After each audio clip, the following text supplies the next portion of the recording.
بسم الله الرحمن الرحيم بسم الله الرحمن الرحيم ومن أحسن قولا ممن دعا إلى الله وعمل صالحا وقال إنني من المسلمين. അല്ലാഹുവിങ്കലേക്ക് ക്ഷണിക്കുകയും സൽക്കർമ്മം പ്രവർത്തിക്കുകയും തീർച്ചയായും ഞാൻ മുസ്ലിങ്ങളുടെ കൂട്ടത്തിലാകുന്നു എന്നു പറയുകയും ചെയ്തവനേക്കാൾ വിശിഷ്ടമായ വാക്ക് പറയുന്ന മറ്റാരുണ്ട്? അസ്സലാമു അലൈക്കും വറഹ്മത്തുള്ളാഹി. ബിസ്മില്ലാഹിർ റഹ്മാനിർ റഹീം. അൽഹംദുലില്ലാഹി റബ്ബിൽ ആലമീൻ. സ്വലാത്തു വസ്സലാമു അലാ അഷ്റഫിൽ മുർസലീൻ വഅലാ ആലിഹി വഅസ്ഹാബിഹി അജ്മഈൻ. അമ്മാ ബഅദ്.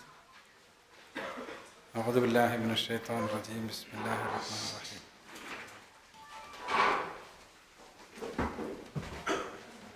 ومن يبتغي غير الإسلام دينا فلن يقبل منه وهو في الآخرة من الخاسرين. ബഹുമാനപ്പെട്ട പണ്ഡിതന്മാരെ, സഹോദരങ്ങളെ, പാരന്റിംഗ് ആണ് ഇന്നത്തെ വിഷയം.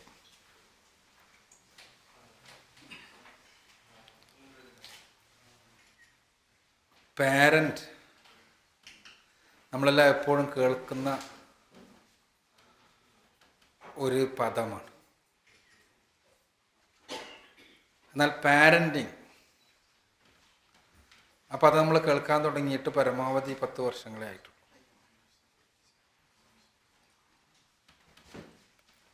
പലരും അത് ഒരു പദം എന്നുള്ള നിലക്ക് ഉപയോഗിക്കുവാൻ ആരംഭിച്ചിട്ടില്ല. പാരന്റിങ് ഇന്ന് പാശ്ചാത്യ ലോകത്തെല്ലാമുള്ള യൂണിവേഴ്സിറ്റികളിൽ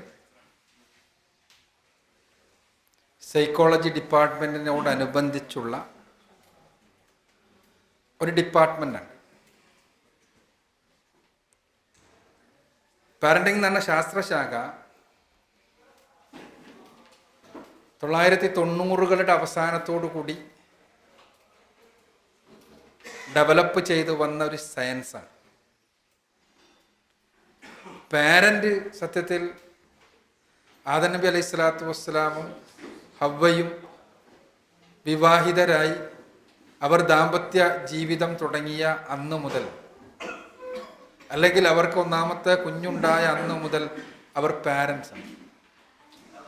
അഥവാ മനുഷ്യ സമൂഹത്തിൻ്റെ തുടക്കം മുതൽ പാരൻസ് ഉണ്ട്. പിന്നെ എന്തേ പുതിയ കാലഘട്ടത്തിൽ മാത്രം അത്തരം ഒരു സയൻസ് ഉണ്ടാകാൻ കാരണം? അതിന് പ്രത്യേകമായ ചില കാരണങ്ങളുണ്ട്.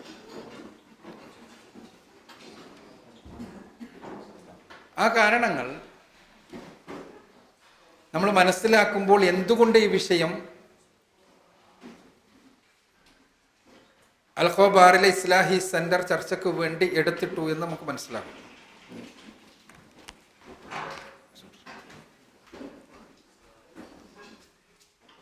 ഞാൻ പറഞ്ഞു 1990കളുടെ അവസാനത്തോടു കൂടിയാണ്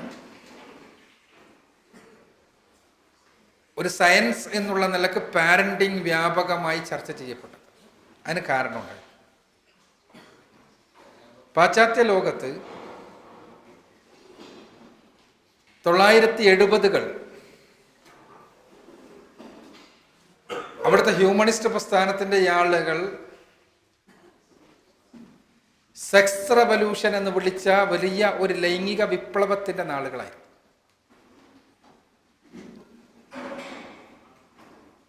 ലൈംഗിക വിപ്ലവം എന്ന് പറഞ്ഞാൽ അവർ പറഞ്ഞത് കുടുംബത്തിൽ നിന്ന് ലൈംഗികതയെ വിച്ഛേദിക്കണം, ഡിറ്റാച്ച് ചെയ്യണം. ലൈംഗികത ഒരു വൈയക്തികമായ അനുഭവമാണ്. അത് ആസ്വാദനത്തിന്റെ വ്യത്യസ്തങ്ങളായ തലങ്ങളുള്ള അനുഭവങ്ങളാണ്. ആ അനുഭവങ്ങളിൽ വ്യതിരിക്തതകൾ ഉണ്ടാകും. അതുകൊണ്ട് തന്നെ പുരുഷനും സ്ത്രീയും അവർ കഴിയുന്നത്ര ലൈംഗികത ആസ്വദിക്കട്ടെ. അവർ സ്വതന്ത്രമായി ഇഷ്ടമുള്ളവരുമായെല്ലാം ലൈംഗികത ആസ്വദിക്കുന്ന ഒരവസ്ഥാവിശേഷം ഉണ്ടാകട്ടെ. അപ്പോൾ സ്വാഭാവികമായും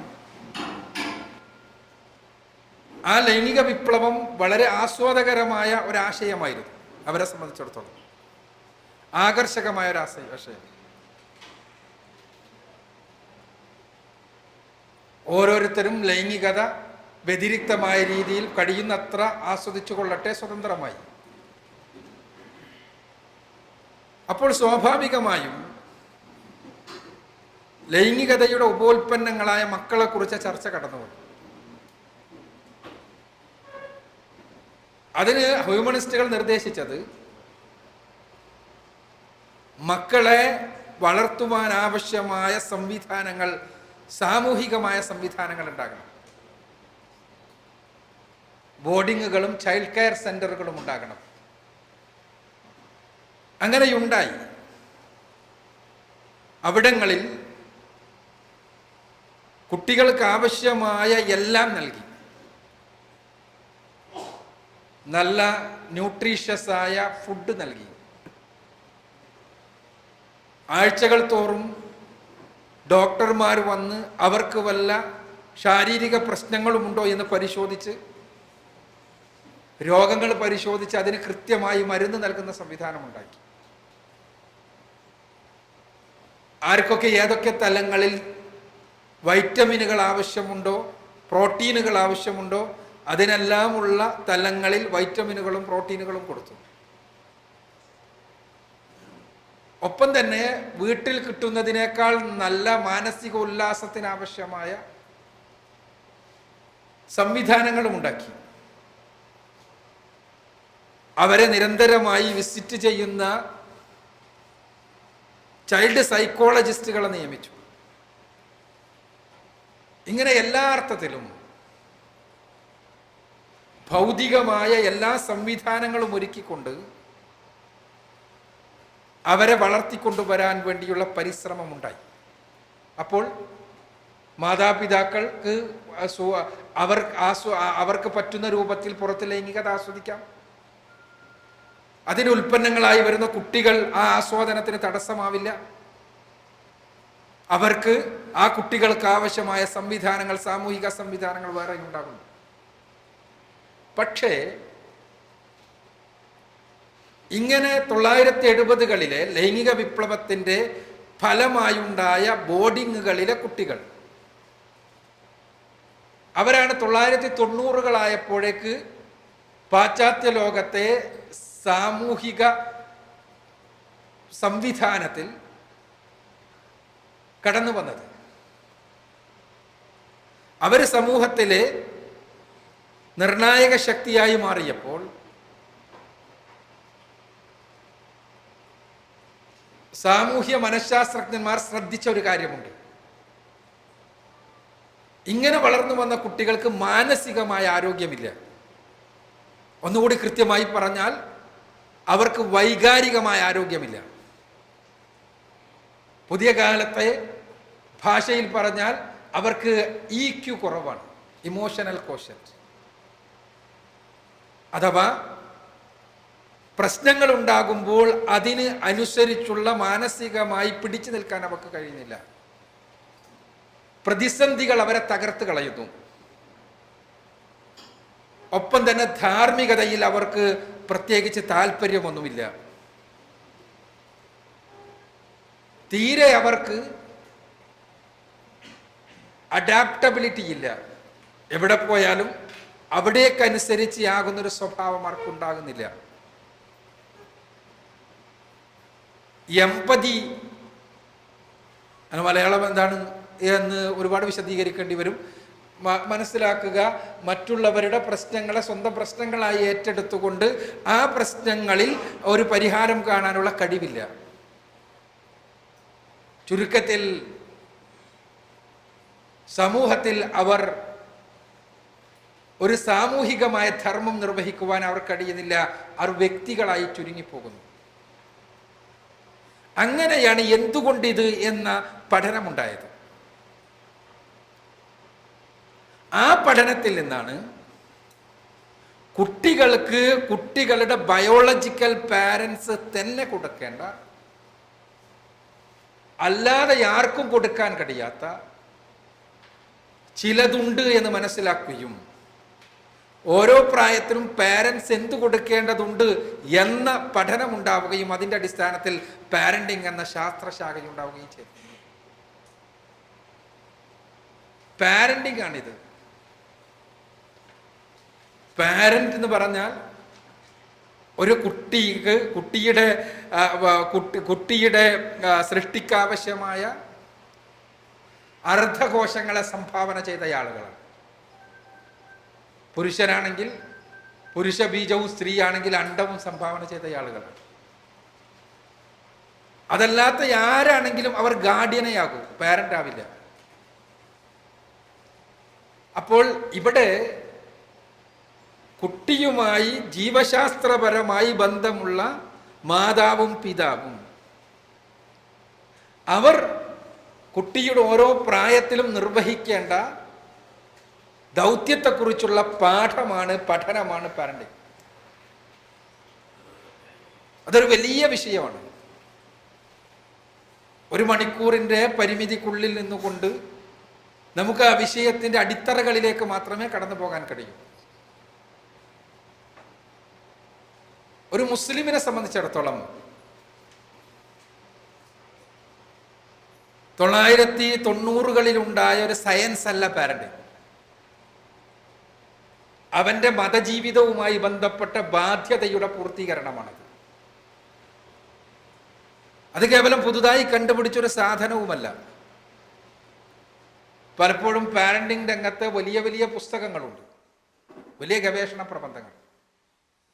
ആ പ്രബന്ധങ്ങളുള്ള 1000-ഉം 1500-ഉം പേജുള്ള പുസ്തകങ്ങളിൽ ചിലത് അതിങ്ങനെ വായിച്ചു പോകുമ്പോൾ നമുക്ക് തോന്നും അതിങ്ങനെ പിഴിഞ്ഞാൽ റസൂലുള്ളാഹി സ്വല്ലല്ലാഹു അലൈഹി വസല്ലമയുടെ 2 ഹദീസ് കിട്ടും. അങ്ങനെയാണ് അതിൻ്റെ വസ്തുത.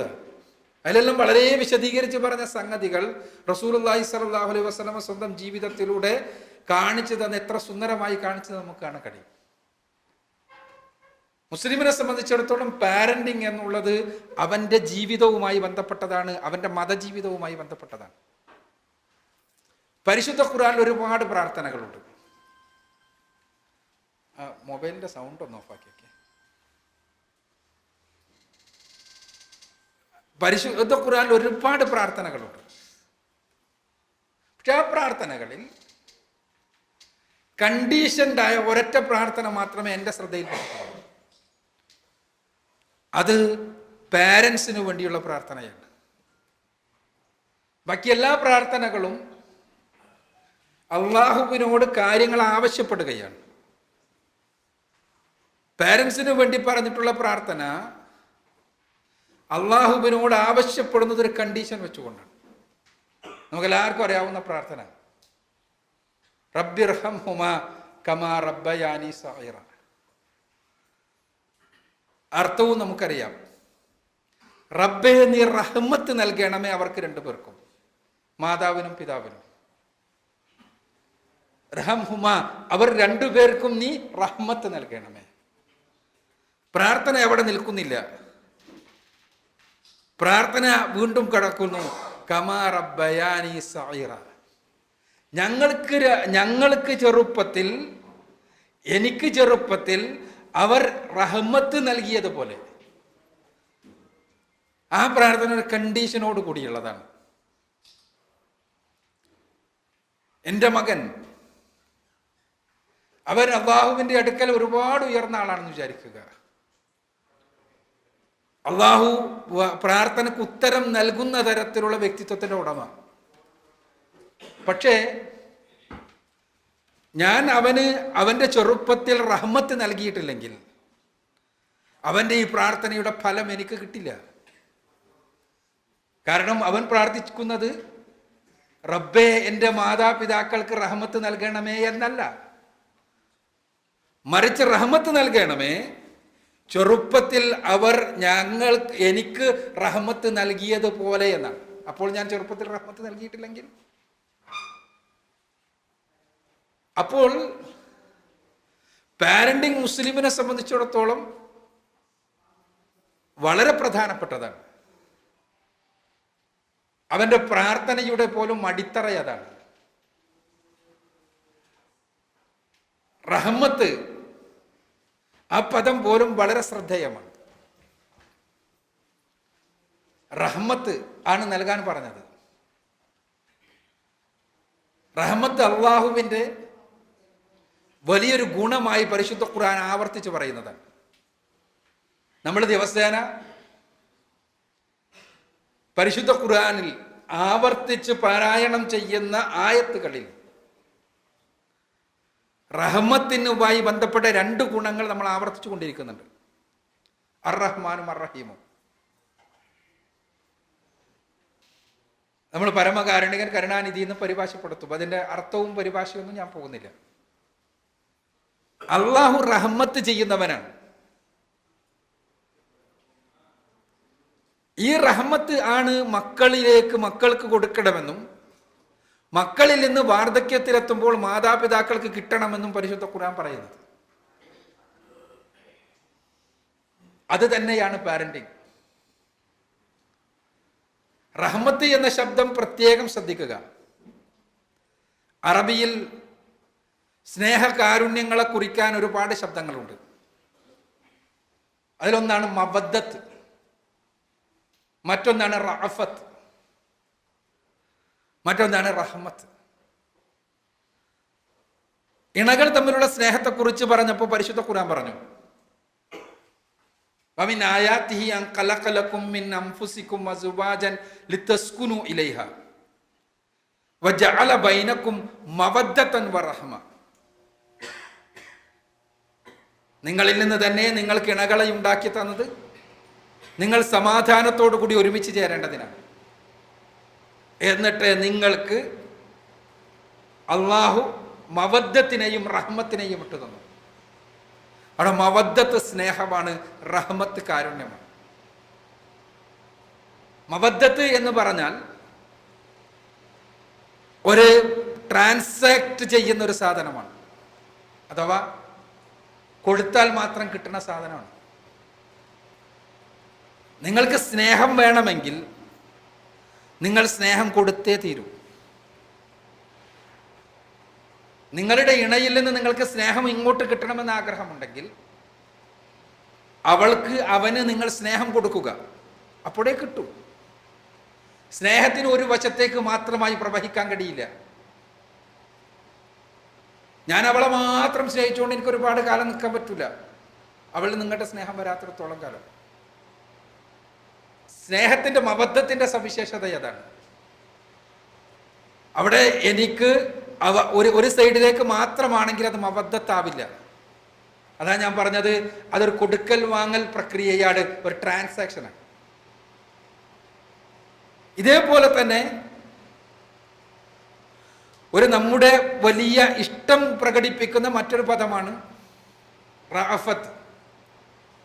മബദ്ധത്തുമായി ബന്ധപ്പെട്ടും അള്ളാഹുവിൻ്റെ ഒരു പേരുണ്ട്, വദൂദ് എന്ന് അള്ളാഹുവിനെ വിളിച്ചിട്ടുണ്ട്. വദൂദ് എന്ന് പറഞ്ഞാൽ മബദ്ധത്തുള്ളവനാണ്. അള്ളാഹ്ക്ക് സ്നേഹമുള്ളവനാണ്, എന്നാൽ കാരുണ്യത്തിനാണ് പരിശുദ്ധ ഖുർആൻ പ്രാധാന്യം കൊടുത്തിട്ടുള്ളത്. അതേപോലെ തന്നെ മറ്റൊരു ശബ്ദമാണ് റഅഫത്ത്. റഅഫത്ത് എന്ന് പറഞ്ഞാൽ വാത്സല്യം എന്ന് പരിഭാഷപ്പെടുത്താം. യഥാർത്ഥത്തിൽ ഒരാളുമായി ബന്ധപ്പെട്ടുകൊണ്ടുള്ള വികാരങ്ങളുടെ അടിസ്ഥാനത്തിൽ അയാളെ ഇഷ്ടപ്പെടലിൻ്റെ പൂർണ്ണരൂപം, റഹ്മത്തിനേക്കാളും വലിയ രൂപം ശരിക്ക് റാഫത്താണ്. അള്ളാഹുവിനെ കുറിച്ച് റാഫത്തിന്റെ റഊഫ് എന്ന പ്രയോഗമുണ്ട്. പക്ഷേ അത് വളരെ കുറച്ചേ പരിശുദ്ധ ഖുർആനിൽ വന്നിട്ടുള്ളൂ. ഇവിടെ ഈ 3 ശബ്ദങ്ങൾ, റാഫത്തിന്റെ പ്രത്യേകത അല്ലെങ്കിൽ റാഫത്തും റഹ്മത്തും തമ്മിലുള്ള വ്യത്യാസം, റഹ്മത്ത് എപ്പോഴും നമുക്ക് ആർക്കാണോ ചെയ്യുന്നത് അവരുടെ നന്മയെ മാത്രം കാക്ഷിക്കുന്നു. റാഫത്താകട്ടെ അവരുടെ ഇഷ്ടത്തെ കാക്ഷിക്കുന്നു. വളരെ ചെറിയ ഉദാഹരണം പറയാം. ഒരു കുട്ടിക്ക് പനിയാണ്. പനിയുള്ള സമയത്ത് കുട്ടിയെ താലോലിക്കുന്നതും കുട്ടിക്ക് ഭക്ഷണം കൊടുക്കുന്നതും കുട്ടിക്ക് നാരങ്ങ കൊടുക്കുന്നതുമെല്ലാം റാഫത്താണ്, വാത്സല്യമാണ്. പക്ഷേ കുട്ടി ഇഞ്ചക്ഷൻ ചെയ്യുന്നത് റാഫത്താവില്ല, അത് കുട്ടിക്ക് ഇഷ്ടമില്ല. കുട്ടിക്ക് വേദനിക്കുന്നുണ്ട്, പക്ഷെ അത് റഹ്മത്താണ്. എന്തുകൊണ്ടെന്നാൽ ആ ഇഞ്ചക്ഷൻ ചെയ്യുക വഴി കുട്ടിയുടെ പ്രശ്നം പരിഹരിക്കണമെന്നുള്ളതാണ് എൻ്റെ ലക്ഷ്യം. രണ്ടും തമ്മിലുള്ള വ്യത്യാസം കൃത്യമായി മനസ്സിലാക്കുക. ഒന്ന്, കുട്ടിയുടെ ഇഷ്ടം ലഭിക്കും, പക്ഷെ അതുവഴി ചിലപ്പോൾ കുട്ടിക്ക് ആത്യന്തികമായി പ്രയാസമാകാം. പനിച്ച് വിറക്കുന്ന കുട്ടി അവൻ ബിരിയാണിക്ക് വേണ്ടി കരയുമ്പോൾ ആ ബിരിയാണി വാങ്ങിക്കൊടുക്കൽ റാഫത്താണ്, പക്ഷെ റഹ്മത്തല്ല. ആ കുട്ടിയോടുള്ള വാത്സല്യമാണ്. എൻ്റെ മകൻ്റെ കരച്ചിൽ നിൽക്കണം, അവന് പ്രയാസം ഉണ്ടായിക്കൂടാ, അത് വാത്സല്യമാണ്, റാഫത്താണ്, പക്ഷേ റഹ്മത്തല്ല. എന്തുകൊണ്ടാണ് റഹ്മത്താകാത്തത്? ബിരിയാണി ആ സമയത്ത് കുട്ടിക്ക് വാങ്ങിക്കൊടുത്താൽ നാളെ ഉണ്ടാകാൻ പോകുന്നത് അപകടമാണ്, കുട്ടിയുടെ പനി വർധനവാണ്. വ്യത്യാസം നിങ്ങൾക്ക് മനസ്സിലായിട്ടുണ്ടാകുമെന്ന് കരുതുന്നു. ഇതാണ് സത്യത്തിൽ ഇസ്ലാമികമായ പാരന്റിങ്ങിന്റെ മുഴുവൻ ബേസ്. നേരത്തെ പറഞ്ഞില്ലേ, റബ്ബിർഹംഹുമാ കമാ റബ്ബയാനി സഗീറ. ചെറുപ്പത്തിൽ റഹ്മത്ത് നൽകിയ പാരന്റ്, ആ പാരന്റിന് റഹ്മത്ത് നൽകണം വലുതാകുമ്പോൾ, പ്രായമാകുമ്പോൾ. അവിടെ ചെറുപ്പത്തിൽ പാരന്റ്സ് കൊടുക്കേണ്ടത് കുട്ടിക്ക് റഹ്മത്താണ്.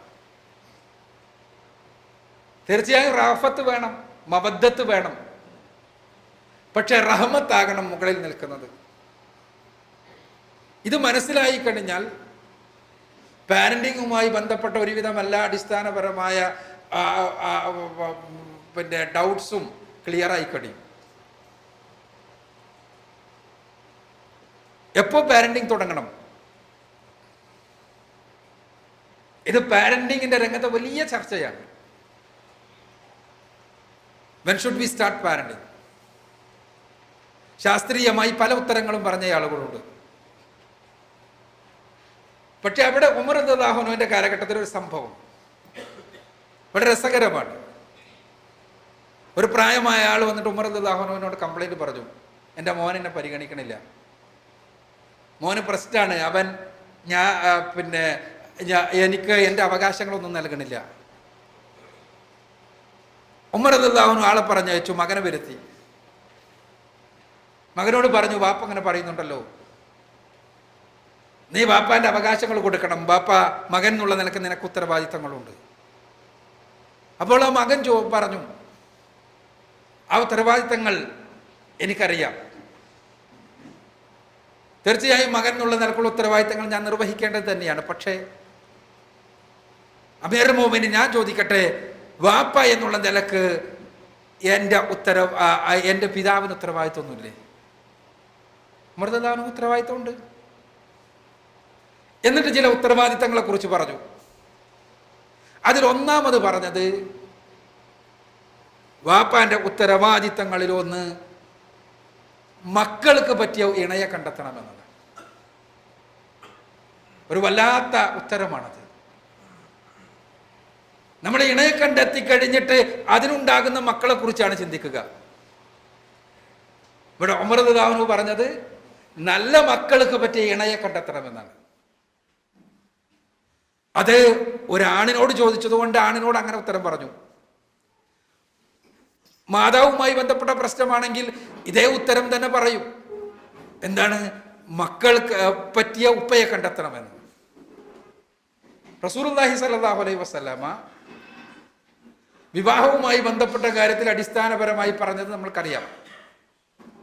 4 കാര്യങ്ങൾക്ക് വിവാഹം ചെയ്യപ്പെടാറുണ്ട്: സമ്പത്തിന്, സൗന്ദര്യത്തിന്, തറവാടിന്, മതത്തിന്. മതം എന്ന് പറഞ്ഞാൽ സംസ്കാരമാണ്. എന്നിട്ട് റസൂലുള്ളാഹി സ്വല്ലല്ലാഹു അലൈഹി വസല്ലം പറഞ്ഞു, ഫദ്ഫറു ബിദാത്തിദ്ദീൻ, നിങ്ങൾ മതത്തിന് മുന്തിയ പരിഗണന നൽകുക. മറ്റൊന്നും തീരെ പരിഗണിക്കരുത് എന്നല്ല, സാഹചര്യങ്ങളും സന്ദർഭങ്ങളും അനുസരിച്ച് പരിഗണിക്കേണ്ടി വന്നേക്കാം. പക്ഷേ അതിൻ്റെ എല്ലാം മുകളിൽ നിങ്ങൾ പരിഗണിക്കേണ്ടത് മതമാണ്. എന്തുകൊണ്ടാണ് അങ്ങനെ പറയാൻ കാരണം?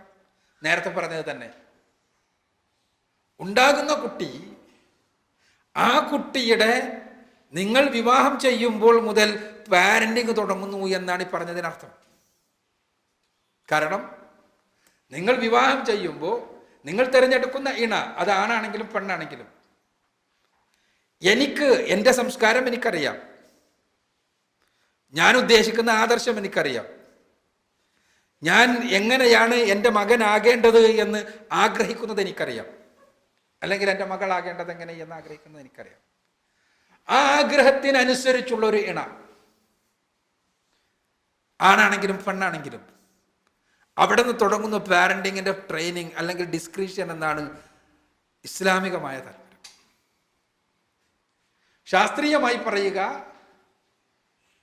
പാരന്റിങ് ആരംഭിക്കുന്നത്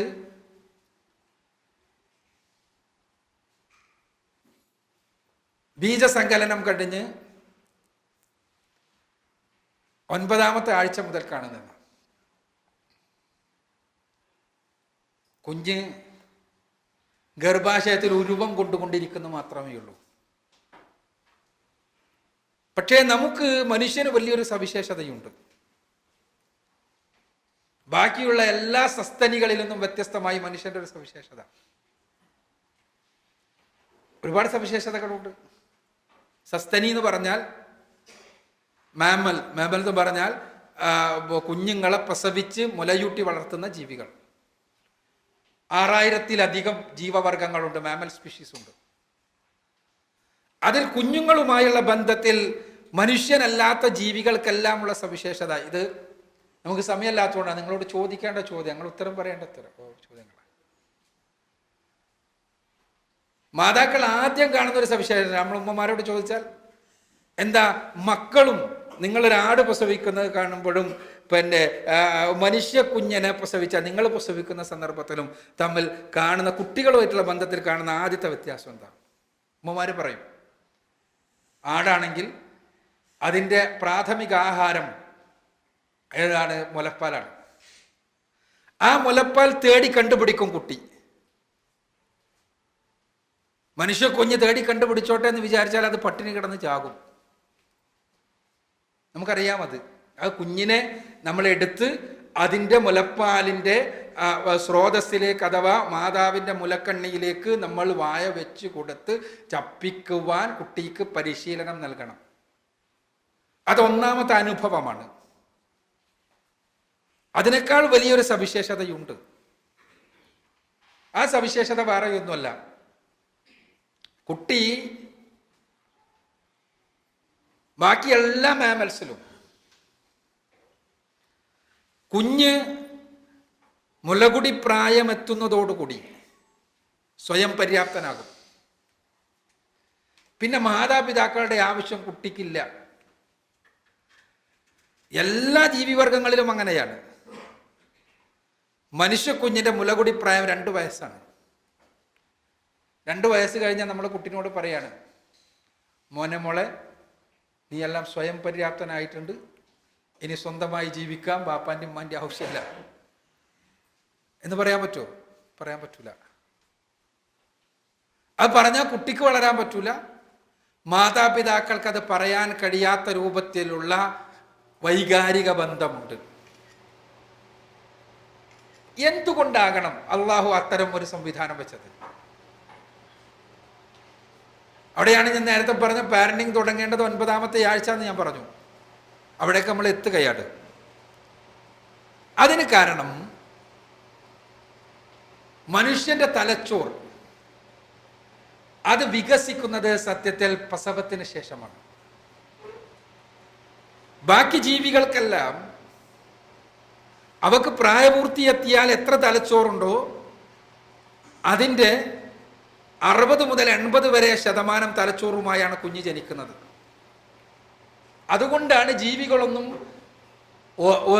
ഒരു അനുഭവവും ചുറ്റുപാടിൽ നിന്ന് പഠിക്കാത്തത്. ജീവികൾ ഒരു അനുഭവവും ചുറ്റുപാടിൽ നിന്ന് പഠിക്കുന്നില്ല. ജന്മനാ ലഭിക്കുന്ന അറിവുമായിട്ടാണ് അവ ജീവിക്കാനുള്ള സകല അറിവുമായിട്ടാണ് ജന്മന അവ പറന്നു വിടുന്നത്. ഏതാനും ചില സാഹചര്യങ്ങളുമായി ബന്ധപ്പെട്ട കാര്യങ്ങൾ മാത്രമാണ് ജീവികൾ പുറത്ത് പ്രസവിച്ചതിന് ശേഷം പഠിക്കുന്നത്. മനുഷ്യക്കുഞ്ഞ് അതേസമയം ജനിക്കുന്നത് ശരാശരി 340 ഗ്രാം തലച്ചോറുമായിട്ടാണ്. ആണും പെണ്ണും തമ്മിൽ ചെറിയ വ്യത്യാസമുണ്ട്. അത് പ്രായപൂർത്തിയെത്തിയ മനുഷ്യക്കുഞ്ഞിന് ഏകദേശം 1454 ഗ്രാം തലച്ചോറുണ്ട്. അർത്ഥം 4 ഇരട്ടിയിലധികം വളരുന്നു പ്രസവിച്ചതിന് ശേഷം എന്നാണ്. ഈ തലച്ചോറിന്റെ വളർച്ച എന്നത് വളരെ പ്രധാനപ്പെട്ടതാണ്. അത് ഗർഭകാലഘട്ടത്തിൽ ആരംഭിക്കുന്നതാണ്. ആദ്യം ഭ്രൂണമായിരിക്കുന്ന സന്ദർഭത്തിൽ തന്നെ കുഞ്ഞ് അറിയാൻ ആരംഭിക്കുന്നുണ്ട്. ന്യൂറൽ ട്യൂബ് എന്ന് പറയുന്ന തലച്ചോറിന്റെ പ്രാഗ്രൂപം, തലച്ചോറ് ആയിട്ടില്ല, നമ്മൾ ഈ കാണുന്ന മാതിരി ഒരു ട്യൂബ് മാത്രമാണ്. പക്ഷെ അപ്പോൾ തുടങ്ങുന്നു തലച്ചോറിന്റെ പണി. അതങ്ങനെ ഉണ്ടായി വന്ന് 9ാമത്തെ ആഴ്ചയാണ് സ്പർശഗ്രാഹികൾ ഉണ്ടാകുന്നത്. അഥവാ സ്പർശിച്ചാൽ അറിയുന്ന കാര്യങ്ങൾ. അപ്പോൾ മുതൽ കുഞ്ഞ് സ്പർശം അനുഭവിക്കാൻ തുടങ്ങും. ഏറ്റവും മിനിമം അപ്പോൾ മുതൽ പാരന്റിങ് തുടങ്ങുന്നു എന്നാണ് ശാസ്ത്രജ്ഞന്മാർ പറയുക. സ്പർശം അനുഭവിക്കാൻ തുടങ്ങുന്ന സമയം മാതാവിൻ്റെയും പിതാവിൻ്റെയും തലോടലേറ്റ് കുഞ്ഞു വളർന്നാൽ അതിനനുസൃതമായുള്ള മാനസികാരോഗ്യം കുഞ്ഞിനുണ്ടാകും എന്ന് പാരന്റിങ് ശാസ്ത്രം പറയുന്നു. ആ സമയത്തുള്ള കുഞ്ഞു കിടക്കുന്നത് മാതാവിൻ്റെ ഗർഭാശയത്തിനകത്താണ്. മാതാവിൻ്റെയും പിതാവിൻ്റെയും തലോടൽ എങ്ങനെയുണ്ടാകുമെന്നൊന്നും ഞാൻ വിശദീകരിക്കേണ്ട കാര്യമില്ല. അതുകൊണ്ടാണ്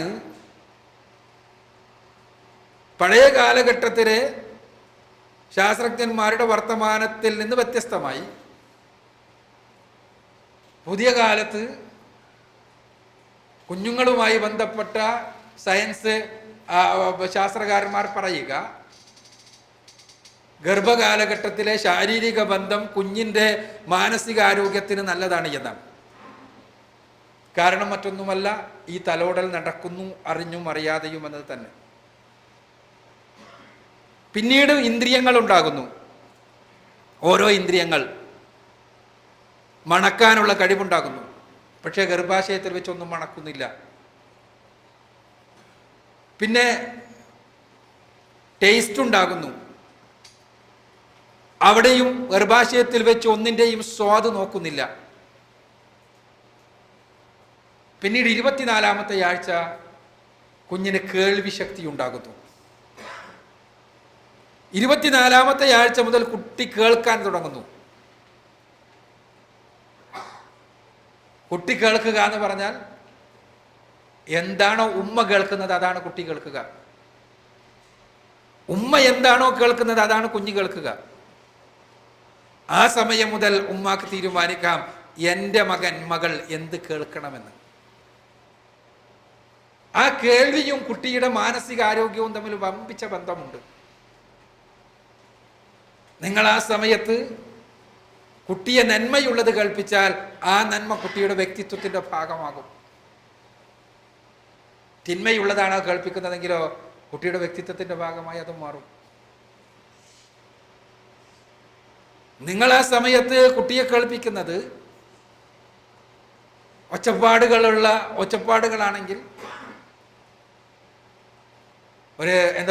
ഒരു ഭയങ്കര വെസ്റ്റേൺ മ്യൂസിക്കലാണെങ്കിൽ കുട്ടി ഡ്രം അടിക്കാനുള്ള റെഡി ആയിട്ടായിരിക്കും കൊണ്ട് വരണത് തന്നെ. ഇത് ഞാൻ തമാശയായി പറയുന്നതല്ല. ഇത് പാരന്റിങ്ങിന്റെ രംഗത്തെ ശാസ്ത്രകാരന്മാർ നമുക്ക് പറഞ്ഞു തരുന്നതാണ്. ഗർഭകാലഘട്ടത്തിൽ സ്ഥിരമായി ആക്ഷൻ ത്രില്ലറുകൾ കാണുന്ന ആളുകളുടെ മക്കൾ, പെണ്ണുങ്ങളോടാണ് പറയേണ്ടത്, നിങ്ങൾ പീഡനം തുടങ്ങണ്ട.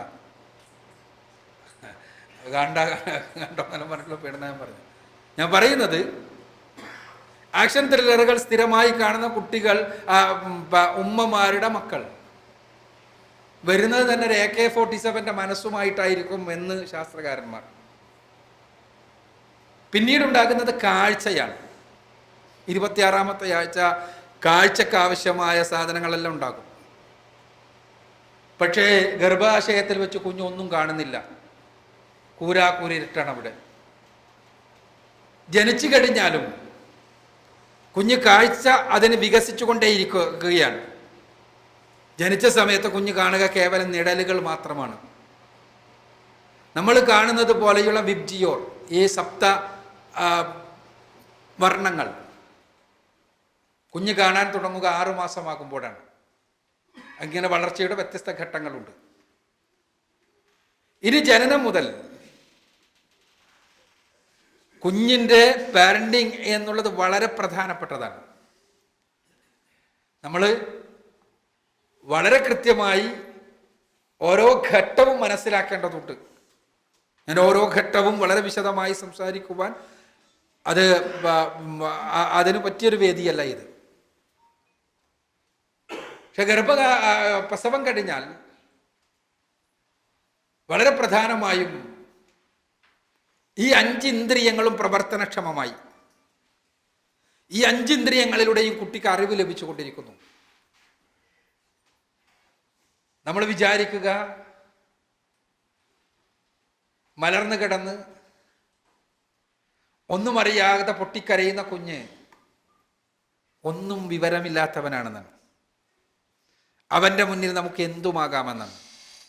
എന്നാൽ അറിയുക, കുട്ടിക്ക് ഏറ്റവും കൂടുതൽ വിവരം കിട്ടുന്നത് 6 മാസത്തിനടക്കാണ്. കുട്ടിക്ക് ഏറ്റവും കൂടുതൽ വിവരം കിട്ടുന്നത് 6 മാസത്തിനടക്കാണ്. ആ സമയത്ത് ന്യൂറോണുകൾ ഇങ്ങനെ ഉണ്ടായിക്കൊണ്ടേയിരിക്കുകയാണ്. അതോടൊപ്പം തന്നെ വിവരങ്ങൾ ശേഖരിച്ച് വെക്കുന്ന സിനാപ്സുകൾ, തലച്ചോറിനകത്തെ 2 ന്യൂറോണുകൾക്കിടയിലുള്ള സ്ഥലത്തിനാണ് സിനാപ്സ് എന്ന് പറയുന്നത്. ആ സിനാപ്സുകൾ ഭയങ്കരമായ എണ്ണം കൂടിക്കൊണ്ടിരിക്കുന്ന സമയമാണ്. അതുകൊണ്ട് തന്നെ കുട്ടി കാണുന്നത്, അറിയുന്നത് മുഴുവൻ ശബ്ദമാണ് അതിൻ്റെ പ്രധാനപ്പെട്ട ഏരിയ. ആ സമയത്തുള്ള ആ ശബ്ദം വഴി കിട്ടുന്നതെല്ലാം കുട്ടി റെക്കോർഡ് ചെയ്തുകൊണ്ടിരിക്കുകയാണ്. ഇനി ആ റെക്കോർഡിങ് ഈ പ്രായത്തിൽ വളരെ ശക്തമായി നടക്കുന്ന സമയമാണ്. ജനനം മുതൽ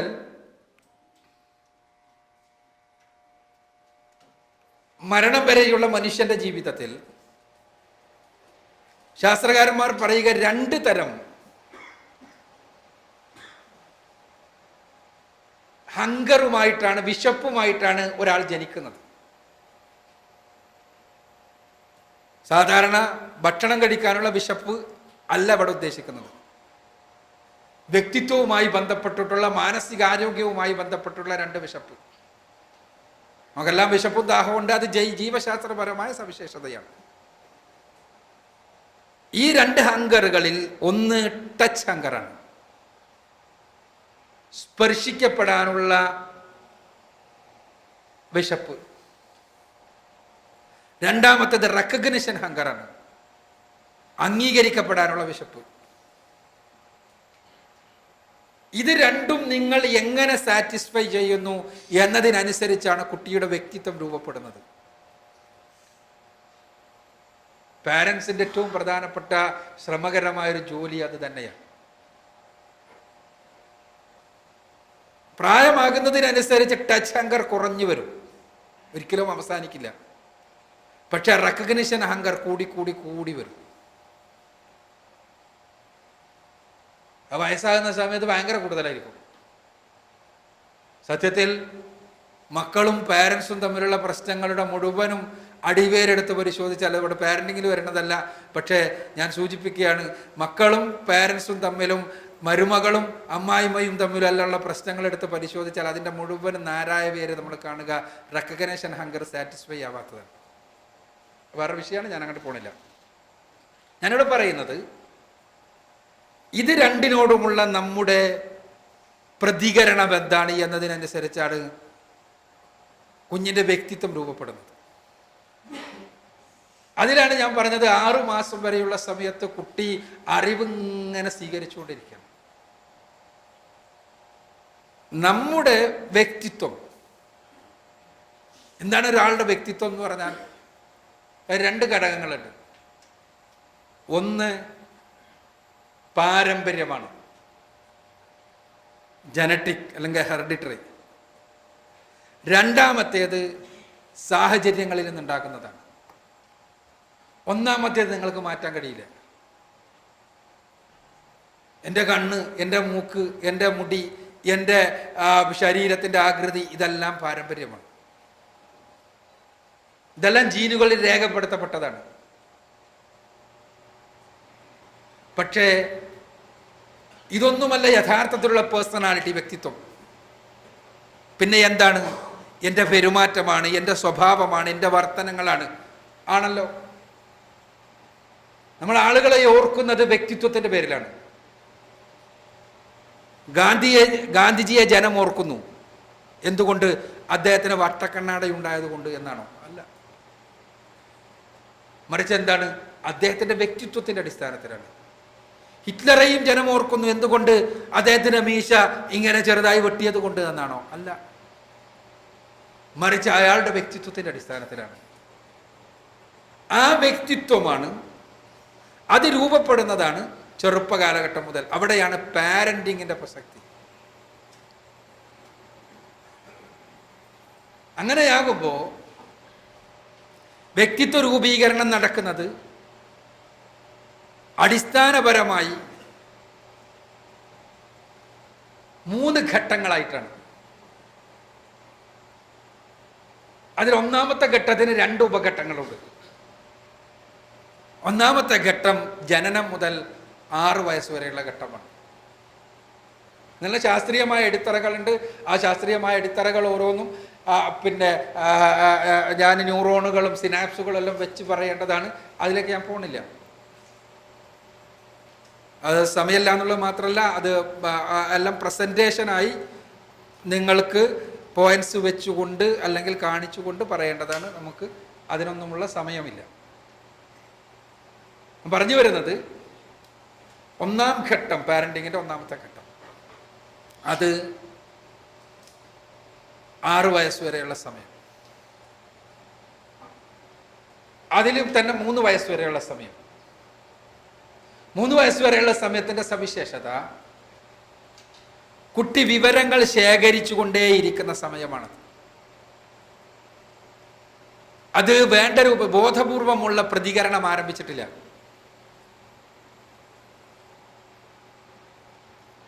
3 വയസ്സ് മുതൽ 6 വയസ്സ് വരെയുള്ള ഘട്ടം വിവരശേഖരവും ബോധപൂർവമുള്ള പ്രതികരണവും ഒരേ സമയത്ത് നടന്നുകൊണ്ടിരിക്കുന്ന സമയമാണ്. ചോദ്യങ്ങൾ ഏറ്റവും കൂടുതൽ കുട്ടി ചോദിച്ചുകൊണ്ടിരിക്കുന്ന സമയം. 6 വയസ്സ് മുതൽ 12 വയസ്സ് വരെയുള്ള സമയം, അഡോളസൻസ് വരെയുള്ള സമയം. 12 വയസ്സ് എന്നുള്ളത് ഒരു ഇന്റർനാഷണൽ സ്റ്റാൻഡേർഡ് എന്നുള്ള നിലക്കാണ് പറയുന്നത്. ആൺകുട്ടിക്കും പെൺകുട്ടിക്കും വ്യത്യാസം ഉണ്ടാവും, പ്രദേശത്തിനനുസരിച്ച് വ്യത്യാസമുണ്ടാവും. കുട്ടി പ്രായപൂർത്തി എത്തുന്നത് വരെ, ജീവശാസ്ത്രപരമായി പ്രായപൂർത്തി എത്തുന്നത് വരെയുള്ള സമയം. ഈ സമയത്ത് 6 വയസ്സ് വരെ കുട്ടിക്ക് ലഭിച്ച വിവരങ്ങളെ അനുഭവങ്ങളുടെ അടിസ്ഥാനത്തിൽ ചെത്തിമിനുക്കി ശരിയാക്കുന്ന സമയമാണ്. 12 വയസ്സിന് ശേഷമുള്ള സമയം ഈ വിവരശേഖരത്തിന്റെ അടിസ്ഥാനത്തിലുള്ള പ്രവർത്തനങ്ങളുടെ സമയമാണ്. ഇത് സൈക്കോളജിയിലെ ഒരു ഡിപ്പാർട്ട്മെന്റാണ്, ട്രാൻസാക്ഷൻ ആൻഡ് അനാലിസിസ്. വിനിമയാപഗ്രഥൻ എന്ന് മലയാളത്തിൽ വേണമെങ്കിൽ പരിഭാഷപ്പെടുത്താം. ഈ ട്രാൻസാക്ഷൻ ആൻഡ് അനാലിസിസിന്റെ ആളുകൾ പറയുക, നമ്മളെല്ലാവരും ജനിക്കുന്നത് ഒരു നാടകം കളിക്കാൻ വേണ്ടിയാണ്. ഏത് നാടകത്തിനൊരു സ്ക്രിപ്റ്റ് വേണം. ആ സ്ക്രിപ്റ്റ് എഴുതുന്നത് ആരാണ്? നമ്മൾ തന്നെയാണ്. ആ സ്ക്രിപ്റ്റ് എഴുതുവാൻ വേണ്ടി ആദ്യം അവര് കുട്ടി കഥാപാത്രങ്ങളെ പരിചയപ്പെടുന്നു. ഈ നാടകത്തിൽ കൂടെ കളിക്കാനുള്ള കഥാപാത്രങ്ങളെ 3 വയസ്സ് വരെയുള്ള സമയം. പിന്നീട് 6 വയസ്സ് വരെയുള്ള സമയം ആ കഥാപാത്രങ്ങൾക്ക് ആവശ്യമായ റോളുകൾ എന്തൊക്കെയാണ് എന്ന് മനസ്സിലാക്കുന്നു. 6 വയസ്സാകുമ്പോൾ കുട്ടി 1ാമത്തെ സ്ക്രിപ്റ്റ് എഴുതുന്നു. തൻ്റെ ജീവിത നാടകത്തിന്റെ സ്ക്രിപ്റ്റ് കുട്ടി 6 വയസ്സാകുമ്പോൾ എഴുതുന്നു. ആ എഴുതി കഴിഞ്ഞ സ്ക്രിപ്റ്റ് പിന്നെ അവൻ പരിശോധിച്ചു കൊണ്ടിരിക്കുകയാണ് 12 വയസ്സ് വരെയുള്ള സമയം. എന്താ പരിശോധന? ഈ സ്ക്രിപ്റ്റിൽ അഭിനയിക്കാനുള്ള ആളുകൾ, കൂടെ അഭിനയിക്കാനുള്ള ആളുകൾ അവരുമായി ബന്ധപ്പെട്ട കാര്യങ്ങൾ സ്ക്രിപ്റ്റുമായി ബന്ധപ്പെട്ട് പരിശോധിച്ചു കൊണ്ടിരിക്കുന്നു. ഇതിന്റെ അടിസ്ഥാനത്തിൽ 12ാമത്തെ വയസ്സിൽ കുഞ്ഞ് പുതിയ സ്ക്രിപ്റ്റ് എഴുതുന്നു. ആദ്യത്തെ സ്ക്രിപ്റ്റ് വെട്ടി മാറ്റി ശരിയാക്കിയതിനു ശേഷം 12 വയസ്സായി കഴിഞ്ഞാൽ പുതിയ സ്ക്രിപ്റ്റ് റെഡി. ഇനി ആ സ്ക്രിപ്റ്റ് അനുസരിച്ചുള്ള നാടകമാണ്. നാടകം തുടങ്ങുമ്പോഴാണ് പല പാരൻസിനും മനസ്സിലാവുക, നമ്മൾ കോമഡി ആയിരുന്നു വിചാരിച്ചത്, സാധനം ട്രാജഡി ആയിട്ടുണ്ട്. അവിടെ സ്ക്രിപ്റ്റ് എഴുതുന്ന സമയത്ത് ശ്രദ്ധിക്കണം എന്നാണ് ഈ പറഞ്ഞതിൻ്റെ അർത്ഥം. ഉമ്മമാരുടെ ഭാഷയിൽ പറയാം, സ്ത്രീകളുണ്ടല്ലോ കേൾവിക്കാർ, ജനിക്കുന്ന സമയത്ത് നമുക്ക് കിട്ടുന്നത് കുറച്ച് ഗോതമ്പ് പൊടിയാണ്. ഗോതമ്പ് പൊടി, ആ ഗോതമ്പ് പൊടിയെ നമുക്ക് ചപ്പാത്തിയാക്കാം, നെയ്യപ്പമാക്കാം, പായസമാക്കാം, നമ്മൾക്ക് ഉദ്ദേശിക്കുന്നത് എന്തുമാക്കാം. ആ ആക്കേണ്ടത് എന്താണ് എന്ന് തീരുമാനിച്ച് അതിനനുസരിച്ചുള്ള വെള്ളവും ഇൻഗ്രീഡിയൻസും ചേർക്കേണ്ട സമയമാണ് 6 വയസ്സ് വരെയുള്ള സമയം. നെയ്യപ്പത്തിനുള്ള സാധനങ്ങൾ ചേർക്കാം, നെയ്യപ്പാണെങ്കിൽ. ചപ്പാത്തിക്കാണെങ്കിൽ ചപ്പാത്തിക്കുള്ള വെള്ളം, പൊടി, കാര്യങ്ങളെല്ലാം ചേർത്ത് ശരിയാക്കാം. ഇങ്ങനെ നമുക്കാവശ്യമായ ആട്ടയുണ്ടാക്കുന്ന സമയം ഇതാണ്. എന്താണോ ഉണ്ടാക്കാൻ ആവശ്യമായ അടിസ്ഥാന വസ്തു ഉണ്ടാക്കുന്ന സമയമാണ് 6 വയസ്സ് വരെ. 12 വയസ്സ് വരെയുള്ള സമയം ഈ ഉണ്ടാക്കിയ സാധനം അതുപയോഗിച്ച് ഏത് ആകൃതിയിലാകണമെന്ന് തീരുമാനിച്ച് ആ ആകൃതിയിലാക്കി പരത്തിയെടുക്കുന്ന സമയമാണ്, ചുട്ടെടുക്കുന്ന സമയം. ചപ്പാത്തിയാണ് നമ്മൾ ഉദ്ദേശിച്ചതെങ്കിൽ അത് ചതുരത്തിലുള്ള ചപ്പാത്തിയാകണോ വട്ടത്തിലുള്ള ചപ്പാത്തിയാകണോ എന്ന് നമുക്ക് തീരുമാനിക്കാം. അതനുസരിച്ച് പരത്തിയെടുക്കാം, എന്നിട്ട് ചുട്ടെടുക്കാം. 12 വയസ്സാകുമ്പോഴേക്ക് സാധനം ചുട്ടു വന്നു. അപ്പോഴാണ് പലർക്കും നെയ്യപ്പം വിചാരിച്ചിട്ട് ഇത് ചപ്പാത്തി പോലും ആയിട്ടില്ല എന്ന് തോന്നുക. അപ്പോഴാണ് ഞാൻ ചതുരുള്ള ചപ്പാത്തി അല്ല വട്ടത്തിലുള്ള ചപ്പാത്തി ആയിരുന്നു ഉദ്ദേശിച്ചെന്നിട്ട് 4 സൈഡൊന്നും ഇടിച്ച് വട്ടത്തിലുള്ള ചപ്പാത്തി ആക്കാൻ വേണ്ടിയുള്ള ശ്രമം തുടങ്ങുക. ഉണ്ടായ ചപ്പാത്തിന് ഞങ്ങൾക്ക് ഒന്നും ചെയ്യാൻ പറ്റില്ല. ഇതെല്ലാം പറഞ്ഞപ്പോൾ ഒരു സ്ഥലത്തുനിന്ന് ഒരു പാരന്റിങ് വർക്ക്ഷോപ്പിൽ ഒരു ഉമ്മ എണീച്ചെന്നുകൊണ്ട് പറഞ്ഞു, സാർ നിങ്ങൾ പറഞ്ഞതാണ് ശരി, ഇതെല്ലാം മനസ്സിലായി, ഞാൻ നെയ്യപ്പാണെന്നെല്ലാം വിചാരിച്ച ഇത് ചെയ്തത്, ഇപ്പോൾ ഒന്നും ചപ്പാത്തിയും കൂടി ആയിട്ടില്ല, ഇനി എന്താ ചെയ്യുക? അല്ല, പാരൻസ് ഒപ്പം അങ്ങനെ ചോദിക്കണം, മനസ്സ് ചോദിക്കുന്ന ഒരു സമയമാണ്, എൻ്റെ കുട്ടി ഇതെല്ലാം കഴിഞ്ഞല്ലോ, ഇനി എന്ത്? അവിടെ തന്നെയാണ് പാരന്റിങ് വരുന്നത്. ഇനി നിങ്ങൾ മനസ്സിലാക്കേണ്ടത് 12 വയസ്സുള്ള അഡോളസൻസ് കഴിഞ്ഞ ഒരു കുട്ടിയുടെ ബേസിക് ക്യാരക്ടറിൽ നിങ്ങൾക്കൊരു മാറ്റവും വരുത്താൻ പറ്റില്ല. അടിസ്ഥാന വ്യക്തിത്വം അവൻ്റേത് ആയിക്കഴിഞ്ഞു. ഇനി നമ്മൾ ചപ്പാത്തിയായി മാറിയിട്ടുണ്ട്. നമ്മൾ ആഗ്രഹിച്ച നെയ്യപ്പാണ്. എന്താ വേണ്ടത്? നെയ്യപ്പം എന്തിനാ നമ്മൾ ഉദ്ദേശിച്ചത് ഇതാ വരാനുണ്ട് ഒരു ഗസ്റ്റ്, ആ ഗസ്റ്റിനൊരു മധുര പലഹാരം നൽകണം എന്നാണ് നമ്മൾ ഉദ്ദേശിച്ചത്. അതിനെന്താ മാർഗം? ഈ ചപ്പാത്തി ഇവിടെ നിൽക്കട്ടെ, നമുക്ക് കുറച്ച് തേങ്ങ ചിരവാം, എന്നിട്ട് അതിൽ കുറച്ച് പഞ്ചസാര ഇടാം, എന്നിട്ട് ഈ ചപ്പാത്തിയിൽ തന്നെ വെച്ചിട്ട് അതൊന്ന് മടക്കാം, എന്നിട്ട് അത് വേറൊരു കോലത്തിലുള്ള ഒരു പലഹാരമാക്കിയിട്ട് കൊടുക്കാം. അതൊരിക്കലും ചപ്പാത്തിയുടെ അടിസ്ഥാന സ്വഭാവം മാറ്റാൻ പറ്റില്ല, പക്ഷേ അതിനെ പലഹാരമാക്കാം.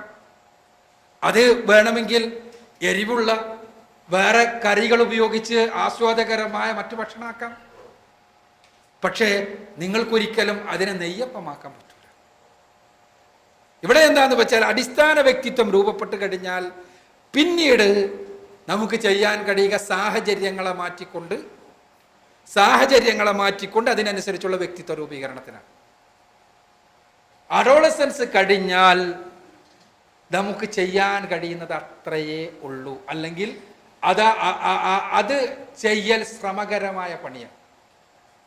എന്നാൽ നിങ്ങൾക്ക് ഈ സമയം വരെ നിങ്ങൾക്ക് ഒരുപാട് ചെയ്യാൻ കഴിയും, പ്രയാസമില്ലാതെ തന്നെ കാര്യം മനസ്സിലാക്കി കഴിഞ്ഞാൽ.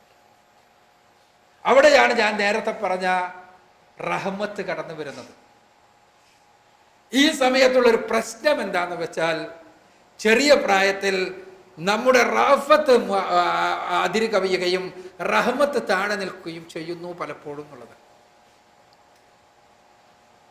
കുട്ടിയെ ആ കുട്ടിക്ക് നന്മ എന്താണോ അത് നൽകുന്നതിന് പകരം ആ കുട്ടിക്ക് ഇഷ്ടം എന്താണോ അത് നൽകാൻ നമ്മൾ ശ്രമിക്കുന്നു. ഫലം നേരത്തെ പറഞ്ഞതാണ്. പാരന്റിങ്ങിന്റെ ഫലമായി ഉണ്ടാകുന്ന വളരെ വ്യത്യസ്തമായ വ്യക്തിത്വങ്ങളുണ്ട്. ആ വ്യക്തിത്വങ്ങളെ കുറിച്ചുള്ള ഒരുപാട് പഠനങ്ങളുണ്ട്. അപ്പൊ നിങ്ങൾ കുട്ടിയെ ഏത് രൂപത്തിൽ ട്രീറ്റ് ചെയ്യുന്നു അതിനനുസരിച്ച് കുട്ടിന്റെ വ്യക്തിത്വം മാറും. അവിടെയാണ് നാം കുട്ടിയെ പരിഗണിക്കുന്നതും സ്നേഹിക്കുന്നതുമെല്ലാം കടന്നു വരുന്നത്. ഞാൻ നേരത്തെ പറഞ്ഞു, ടച്ച് ഹങ്കറും റെക്കഗ്നിഷൻ ഹങ്കറും ഉണ്ട്. ടച്ച് ഹങ്കർ എന്ന് പറഞ്ഞാൽ നമ്മൾ സ്പർശിക്കുമ്പോൾ കുട്ടിക്കുണ്ടാകുന്ന അനുഭവമാണ്, അതുമൂലമുണ്ടാകുന്ന വ്യക്തിത്വമാണ്. ചെറിയ പ്രായത്തിൽ നമ്മളെല്ലാവരും കുട്ടീനെ സ്പർശിക്കും. നമുക്ക് തന്നെ അറിയാം, കരയുന്നൊരു കുട്ടിയെ നമ്മളൊന്ന് തലോടിയാൽ ആ കുട്ടിയുടെ വ്യക്തിത്വത്തിൽ കരച്ചിലുണ്ടാകുന്ന മാറ്റം. ഉമ്മയാണെങ്കിൽ ഉപ്പയാണെങ്കിൽ മറ്റുള്ളവരാണെങ്കിൽ എല്ലാം വ്യത്യസ്തമായ മാറ്റങ്ങളാണ് ഉണ്ടാവുക. അതിനെ തുടങ്ങി ആ സ്പർശം കുട്ടിക്കുള്ള അംഗീകാരമായിട്ടാണ് അപ്പോൾ മുതൽ വരുന്നത്. പിന്നെ അത് റെക്കഗ്നിഷൻ ഹങ്കറായി മാറുന്നു. അംഗീകരിക്കപ്പെടാനുള്ള ത്വര എന്ന് നമുക്ക് പറയാം. ആ ത്വര ശരിക്കും മനസ്സിലാക്കുക. ആ ത്വരയെ നമ്മൾ പോസിറ്റീവായി അഡ്രസ് ചെയ്തിട്ടില്ലെങ്കിൽ കുട്ടി നെഗറ്റീവായി തീരും.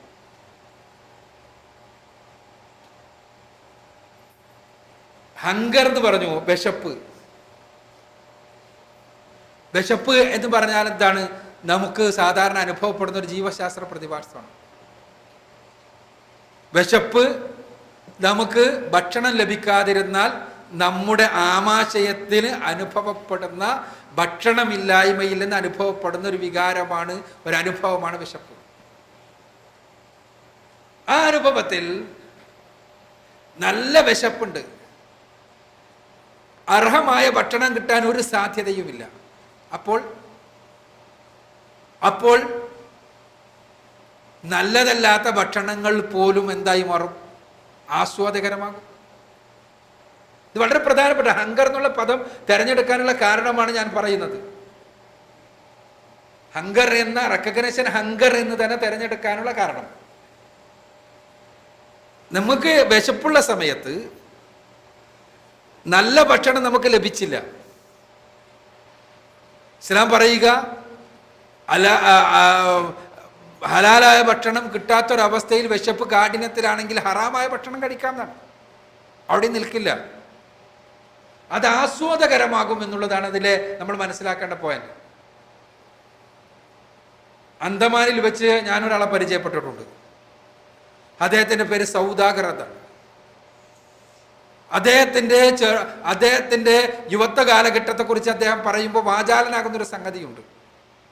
ഞാൻ കഴിച്ച ഭക്ഷണത്തിൽ ഏറ്റവും ആസ്വാദകരമായ ഭക്ഷണം ശവത്തിൻ്റെ ചീഞ്ഞു നാറിയ ഇറച്ചിയാണെന്നാണ് അദ്ദേഹം പറയുക. മനുഷ്യ ശവശരീരത്തിൻ്റെ ചീഞ്ഞു നാറിയ ഇറച്ചി. അതെന്താ സംഭവം എന്ന് വെച്ചാൽ, അന്തമാനിലൊരു ജപ്പാൻ കാലഘട്ടം ഉണ്ടായിരുന്നു. 2ാം ലോക മഹായുദ്ധം നടക്കുന്ന സന്ദർഭം. ജപ്പാൻ പട്ടാളക്കാരായിരുന്നു അവിടെ മുഴുവനും. ആ ജപ്പാൻ പട്ടാളക്കാർ ആളുകൾ അംഗസംഖ്യ കൂടിയിട്ട് അന്ന് യുദ്ധമാണ്, ഭക്ഷണമൊന്നും കിട്ടാനില്ല. അപ്പൊ അവിടെയുള്ള ആളുകളെ ബോട്ടിന് കൊണ്ടുപോയിട്ട് കടലിൽ കൊണ്ടുപോയി ബോട്ടിൽ നിന്ന് താഴെ ഇടുകയും അവരുടെ മുകളിൽ ബോട്ട് ഓടിക്കുകയും ചെയ്തിട്ട് അവരെ കൊല്ലുക എന്നുള്ളതായിരുന്നു ജപ്പാൻ പട്ടാളത്താൻ്റെ പണി. ഇങ്ങനെ കൊണ്ടുപോയി കൊല്ലാൻ വേണ്ടി കടലിലേക്കിട്ടയാൾ ഇടപെട്ട ആളുകളിൽ ഒരാളാണ് ഈ സൗദാഗർ. അയാൾ പക്ഷേ എങ്ങനെയോ നീന്തിയിട്ടൊരു ദ്വീപിൽ അഭയം പ്രാപിച്ചു. ആ ദ്വീപില് അദ്ദേഹത്തിന് ദിവസങ്ങൾ ഇങ്ങനെ കഴിഞ്ഞു, പക്ഷേ ഒന്നും കിട്ടാല്ല, ഒരു വസ്തുല്ല. അപ്പോഴാണ് ദിവസങ്ങളോളം കടലിൽ കിടന്ന തന്നോടൊപ്പം ബോട്ടിലുണ്ടായിരുന്ന ആളുകളുടെ മൃതശരീരങ്ങൾ, അതും വെള്ളം കുടിച്ച് വീർത്ത ചീഞ്ഞളിഞ്ഞ മൃതശരീരങ്ങൾ ഇങ്ങനെ അടിയാൻ തുടങ്ങിയത്. അദ്ദേഹം പറയുന്നത് ആ മൃതശരീരങ്ങളിൽ നിന്ന് ലഭിച്ച മാംസം, അതാണ് എനിക്ക് ഏറ്റവും ആസ്വാദകരമായി ഞാൻ ജീവിതത്തിൽ കഴിച്ച ഭക്ഷണം. ഇത് ഞാൻ ആ കഥ പറയാൻ വേണ്ടി പറഞ്ഞതല്ല, മറിച്ച് നല്ല രീതിയിലുള്ള വിശപ്പ് ഉള്ള സമയത്ത് ആ വിശപ്പിന് നല്ല ഭക്ഷണം ലഭിച്ചിട്ടില്ലെങ്കിൽ ആസ്വാദകരമാവുക എന്താണ് ഏറ്റവും തല്ലിപ്പൊളി ഭക്ഷണമായിരിക്കും എന്ന് പറയാൻ. ഇത് തന്നെയാണ് റെക്കഗ്നിഷൻ ഹങ്കറിന്റെ അവസ്ഥ. എല്ലാവരിലും അംഗീകരിക്കപ്പെടുവാൻ വേണ്ടിയുള്ള ത്വരയുണ്ട്. അതെന്നിലുണ്ട്, നിങ്ങളിലും എല്ലാവരിലും ഉണ്ട്. ഞാൻ അങ്ങനെ ഒന്നുമില്ല എന്ന് പറഞ്ഞാൽ നിങ്ങൾ ആകാശത്ത് നിന്ന് ഇറങ്ങിയതാകണം. ഒരു മനുഷ്യനും ഇതില്ലാതെക്കില്ല. അതിൻ്റെ ഇസ്ലാമികമായ മൂർധന്യ ഭാവമാണ് അള്ളാഹുവിൻ്റെ റെക്കഗ്നിഷന് വേണ്ടി പണിയെടുക്കുക എന്നുള്ളത്. അവിടേക്ക് എത്തുമ്പോഴാണ് ഇഹ്സാൻ എന്ന പദവിയിൽ മുസ്ലിം എത്തുക. അതാണ് ഒരു മുസ്ലിമിന് മുഅ്മിനിന് എത്താൻ കഴിയുന്ന പൂർണ്ണമായ രൂപം. അള്ളാഹുവിൻ്റെ ദൃഷ്ടിയിൽ അള്ളാഹുവിൻ്റെ തൃപ്തിക്ക് വേണ്ടി മാത്രം പണിയെടുക്കുക എന്ന ഭാവം. ആ ഭാവത്തിൽ എത്താനാണ് നമ്മെ ഇസ്ലാം പരിശീലിപ്പിക്കുന്നത്. പക്ഷേ അത് ചെറുപ്പത്തിൽ ഉണ്ടാവില്ല. അത് കൺവിക്ഷനിൽ നിന്ന് മാത്രം വരുന്നതാണ്, സ്വയം ബോധ്യത്തിൽ നിന്ന് വരുന്നതാണ്. അതിന് ഘട്ടങ്ങളുണ്ട്. സ്വയം ആത്മാർത്ഥമായി വിഷയം പഠിച്ച് മനസ്സിലാക്കി മാത്രമേ ഉണ്ടാവൂ. ഞാൻ പറയുന്നത് ചെറുപ്പകാലം, കുട്ടിക്ക് ലഭിക്കേണ്ട അംഗീകാരം, ആ അംഗീകാരം യഥാരൂപത്തിൽ ലഭിച്ചിട്ടില്ലെങ്കിൽ, അവിടെ പോസിറ്റീവ് റെക്കഗ്നിഷൻ കിട്ടിയിട്ടില്ലെങ്കിൽ നെഗറ്റീവ് റെക്കഗ്നിഷന് വേണ്ടി കുട്ടി ശ്രമിക്കും. നമ്മൾ എണ്ണമിട്ട് നിരത്തുന്ന അഡോളസൻസ് ഡീവിയേഷൻസ് എന്ന് പറയുന്ന കൗമാരക്കാരുടെ വ്യതിയാനങ്ങൾ എന്ന് പറയുന്ന പ്രശ്നങ്ങളുടെ 98% ഈ നെഗറ്റീവ് റെക്കഗ്നേഷന് വേണ്ടിയുള്ള ശ്രമത്തിന്റെ ഭാഗമാണ്. 98%. 2% ജനിതകമാണ്. പാരന്റിങ്ങിന്റെ ബേസ് എന്ന് പറയുന്നത് ഈ റെക്കഗ്നേഷൻ കൊടുക്കുക എന്നുള്ളത്. അത് സ്നേഹമാണെങ്കിലും പരിഗണനയാണെങ്കിലും മറ്റു രൂപങ്ങളിലാണെങ്കിലുമെല്ലാം കുഞ്ഞിനെ നാം അതിൻ്റെ തലത്തിൽ വെച്ച് പരിഗണിക്കുന്നു എന്നും അതോടൊപ്പം തന്നെ അവന് ഒരു രക്ഷാകവചമായി നമ്മൾ നിൽക്കുന്നു എന്നുമുള്ള ബോധം ഉണ്ടാക്കാൻ കഴിയുക, ഇതൊരു പ്രധാനപ്പെട്ട സംഗതിയാണ്. അതാണ് പേരൻസിന്റെ അടുത്ത് നിന്ന് ഉണ്ടാകേണ്ടത്. സ്നേഹം മുതൽ. കുട്ടികളെ സ്നേഹിക്കാതിരിക്കാൻ മാതാപിതാക്കൾക്ക് കഴിയില്ല, ഉറപ്പാണ്. മാതാപിതാക്കൾക്ക് സ്നേഹിക്കാതിരിക്കാൻ കഴിയില്ല, മാതാക്കൾക്ക് പ്രത്യേകിച്ച്. എക്സെപ്ഷൻസ് ഉണ്ടാകാം. ജീവശാസ്ത്രപരമായി തന്നെ കുഞ്ഞിനെ കാണുമ്പോൾ പെണ്ണുങ്ങളുടെ ശരീരത്തിൽ പ്രോജസ്റ്ററോൺ എന്ന് പറയുന്ന ഹോർമോൺ ഉൽപ്പാദിപ്പിക്കപ്പെടുന്നു എന്നാണ്. പ്രോജസ്റ്ററോൺ ഹോർമോണിന്റെ ഒരു പണി കുഞ്ഞിനെ താലോലിക്കാനുള്ള ടെൻഡൻസി ഉണ്ടാക്കുക എന്നുള്ളതാണ്. അതുകൊണ്ട് ഉൽപ്പാദിപ്പിക്കപ്പെട്ടാൽ കുഞ്ഞുങ്ങളെ താലോലിക്കാതിരിക്കാൻ കഴിയില്ല. ഇപ്പൊ പെണ്ണുങ്ങളവിടെ ഇരിക്കുന്നുണ്ട്, പെണ്ണുങ്ങളുടെ ഇടയിലൂടെ ഒരു കുട്ടി ഇങ്ങനെ നടന്നു പോവുകയാണെങ്കിൽ ആ കുട്ടിയെ എടുത്തിട്ട് താലോലിക്കാതിരിക്കാൻ അവർക്ക് കഴിയില്ല. കാരണം അത് അവരുടെ ജീവശാസ്ത്രപരമായ സവിശേഷതയാണ്. ഒരു പ്രോജസ്റ്ററോൺ ഉൽപ്പാദിപ്പിക്കപ്പെട്ട് അവരങ്ങനെ അങ്ങനെ നിർബന്ധിച്ചുകൊണ്ടിരിക്കും. സ്നേഹിക്കാതിരിക്കാൻ പറ്റില്ല. പക്ഷെ ആ സ്നേഹത്തെ ചാനലൈസ് ചെയ്യുകയും ആ സ്നേഹത്തെ കുട്ടിയെ അറിയിക്കുകയും ചെയ്യുക എന്നതാണ് പ്രധാനപ്പെട്ട ദൗത്യം. റസൂലുള്ളാഹി സ്വല്ലല്ലാഹു അലൈഹി വസല്ലം എല്ലാ വിഷയത്തിലും മാതൃകയായതുപോലെ ഏറ്റവും നല്ല പാരന്റിങ് മാതൃകയും റസൂലുള്ളാഹി തന്നെയാണ്. ഈ റെക്കഗ്നേഷൻ അങ്കറിനെ പറ്റിയെല്ലാം വലിയ പുസ്തകങ്ങളുണ്ട്. ഞാൻ നേരത്തെ പറഞ്ഞതുപോലെ പ്രവാചക ജീവിതത്തിലെ ചില സംഭവങ്ങളുടെ വിശദീകരണങ്ങൾ മാത്രമാണ് ആ പുസ്തകങ്ങൾ തോന്നിപ്പോകും. ഫാത്തിമ റളിയല്ലാഹു അൻഹ അങ്ങനെ വരികയാണ്. ഫാത്തിമ റളിയല്ലാഹു അൻഹ വരുന്നത് എപ്പോഴാണ്? ഫാത്തിമ വിവാഹത്തിന് ശേഷം കടന്നു വരുന്ന സമയത്ത് റസൂലുള്ളാഹി സ്വല്ലല്ലാഹു അലൈഹി വസല്ലമ അവരെ അംഗീകരിക്കാൻ വേണ്ടി കാട്ടിക്കൂട്ടിയ കാര്യങ്ങൾ, എഴുന്നേറ്റുപോയി അവരെ സ്വീകരിച്ചു കൊണ്ടുവന്ന് കൂടെയിരുത്തി അവരുമായി കുശലം പറയുന്ന രംഗം ആയിഷ റളിയല്ലാഹു അൻഹ വിശദീകരിക്കുന്നുണ്ട്. ആ പ്രായത്തിൽ പോലും പ്രവാചകൻ എങ്ങനെ തൻ്റെ മകളെ അംഗീകരിച്ചിരുന്നു എന്നതിൽ നിന്ന് മനസ്സിലാകും. റസൂലുള്ളാഹി സ്വല്ലല്ലാഹു അലൈഹി വസല്ലമ അതേപോലെ തന്നെ തൻ്റെ പേരക്കുട്ടികൾ, പ്രവാചകന്റെ പ്രവാചകത്വത്തിന് ശേഷം നമുക്ക് റസൂലുള്ളാഹിയുടെ ചെറിയ മക്കളെ കൂടുതൽ കാണുന്നില്ല. കാരണം പ്രവാചകത്വത്തിന് മുൻപാണ് റസൂലുള്ളാഹി സ്വല്ലല്ലാഹു അലൈഹി വസല്ലമക്ക് മക്കളുണ്ടായത്. അതുകൊണ്ട് തന്നെ കുട്ടികൾ കുറച്ച് വലുതായതിനു ശേഷമാണ് പ്രവാചകത്വത്തിന് ശേഷമുള്ള കാലം. അപ്പോ റസൂലുള്ളാഹി സ്വല്ലല്ലാഹു അലൈഹി വസല്ലം അദ്ദേഹത്തിന്റെ പേരക്കുട്ടികളെ ഹസനെയും ഹുസൈനെയും റളിയല്ലാഹു അൻഹുമ പരിഗണിച്ചത് കാണുമ്പോൾ എങ്ങനെയാണ് റെക്കഗ്നിഷൻ എന്ന് നമുക്ക് മനസ്സിലാകും. റസൂലുള്ളാഹി സ്വല്ലല്ലാഹു അലൈഹി വസല്ലം ഈ കുട്ടികളെ എടുത്തുകൊണ്ടുപോവാണ് സഹാബിമാരുടെ ഇടയിലേക്ക്. ഈ പൈതം മക്കളെ തോളിലേറ്റി കൊണ്ടുപോയിട്ട് സഹാബിമാരുടെ മുന്നിൽ നിന്ന് പ്രഖ്യാപിക്കുകയാണ്. ഹദീസായി കിട്ടണമെങ്കിൽ സഹാബി കേൾക്കണം. ആ കേൾക്കുന്ന രൂപത്തിൽ പറയാണ്, ഇത് എൻ്റെ മക്കൾ, ഇവരെ ഞാൻ സ്നേഹിക്കുന്നു, അല്ലാഹുവേ നീ ഇവരെ സ്നേഹിക്കണമേ. ഇതിൽ ഒരുപാട് പാഠങ്ങളുണ്ട്. ഇത് കുട്ടികൾ കേൾക്കുന്നുണ്ട്. അതോടൊപ്പം തന്നെ ആളുകൾക്ക് ബോധ്യപ്പെടുത്തുന്നുണ്ട്. ഒപ്പം തന്നെ അള്ളാഹുവിനോടുള്ള പ്രാർത്ഥനയുണ്ട്.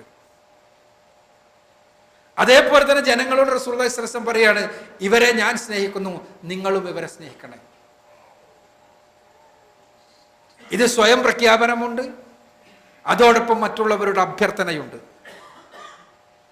നിങ്ങൾ ഇതെല്ലാം വെച്ചുകൊണ്ട് എങ്ങനെയാണ് കുഞ്ഞുങ്ങളെ സ്നേഹിക്കേണ്ടത് എന്ന് നോക്കുക.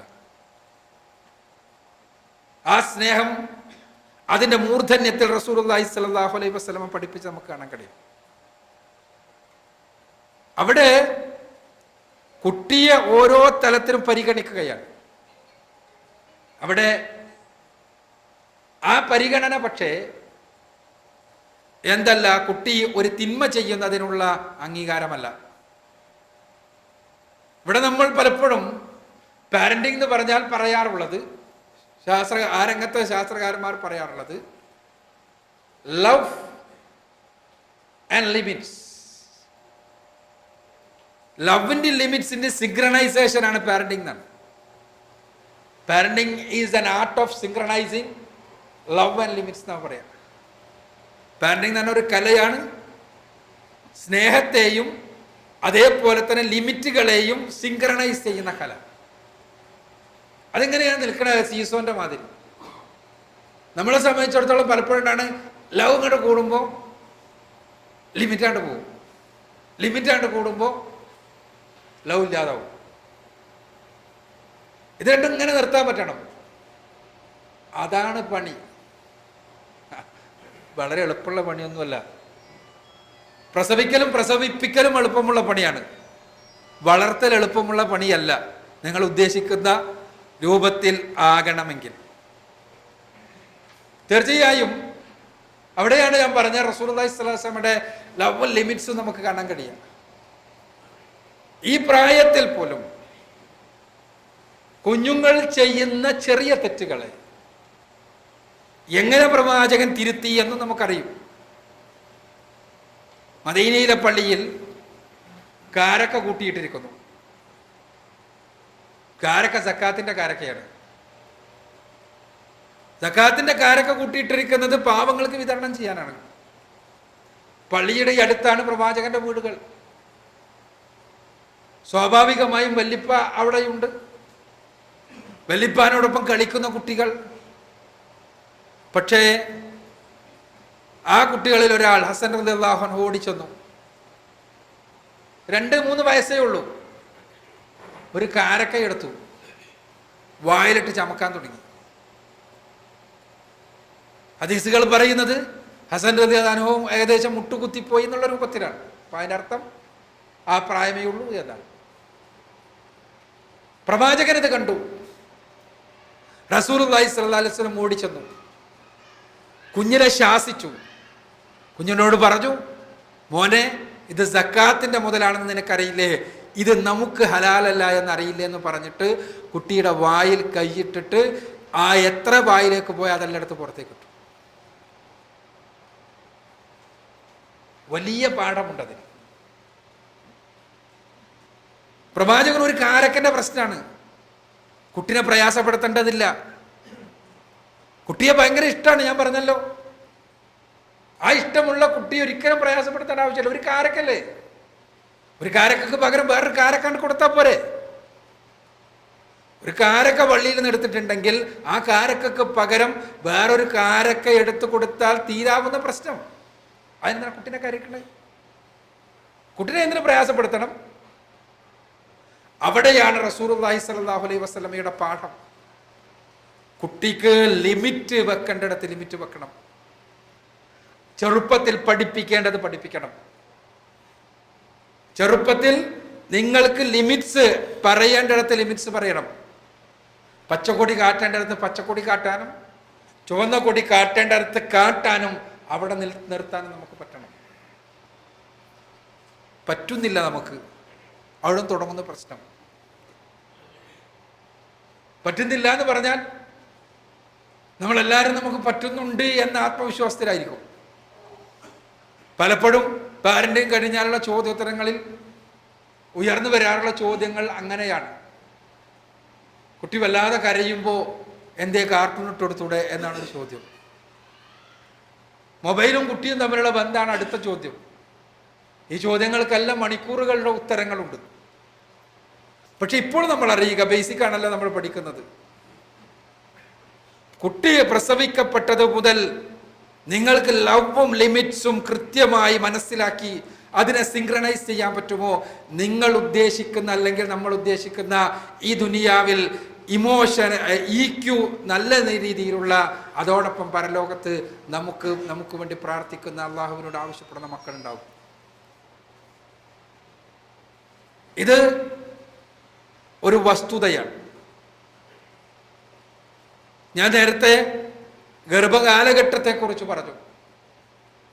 ആ സമയത്ത് പോലും ഞാൻ നേരത്തെ സൂചിപ്പിച്ചതുപോലെ നമുക്ക് എന്ത് കൊടുക്കാൻ കഴിയും? ഇതാണ് പ്രധാനം. എന്ത് കൊടുക്കാൻ കഴിയാന്ന് പറഞ്ഞാൽ, നിങ്ങൾ സ്ഥിരമായി കുട്ടിയെ മാതാക്കൾ നന്മയുള്ള ക്ലാസുകൾ കേട്ടുനോക്കൂ, നല്ല വർത്തമാനങ്ങൾ കേട്ടുനോക്കൂ, പരിശുദ്ധ ഖുർആൻ സ്ഥിരമായി കേട്ടുനോക്കൂ.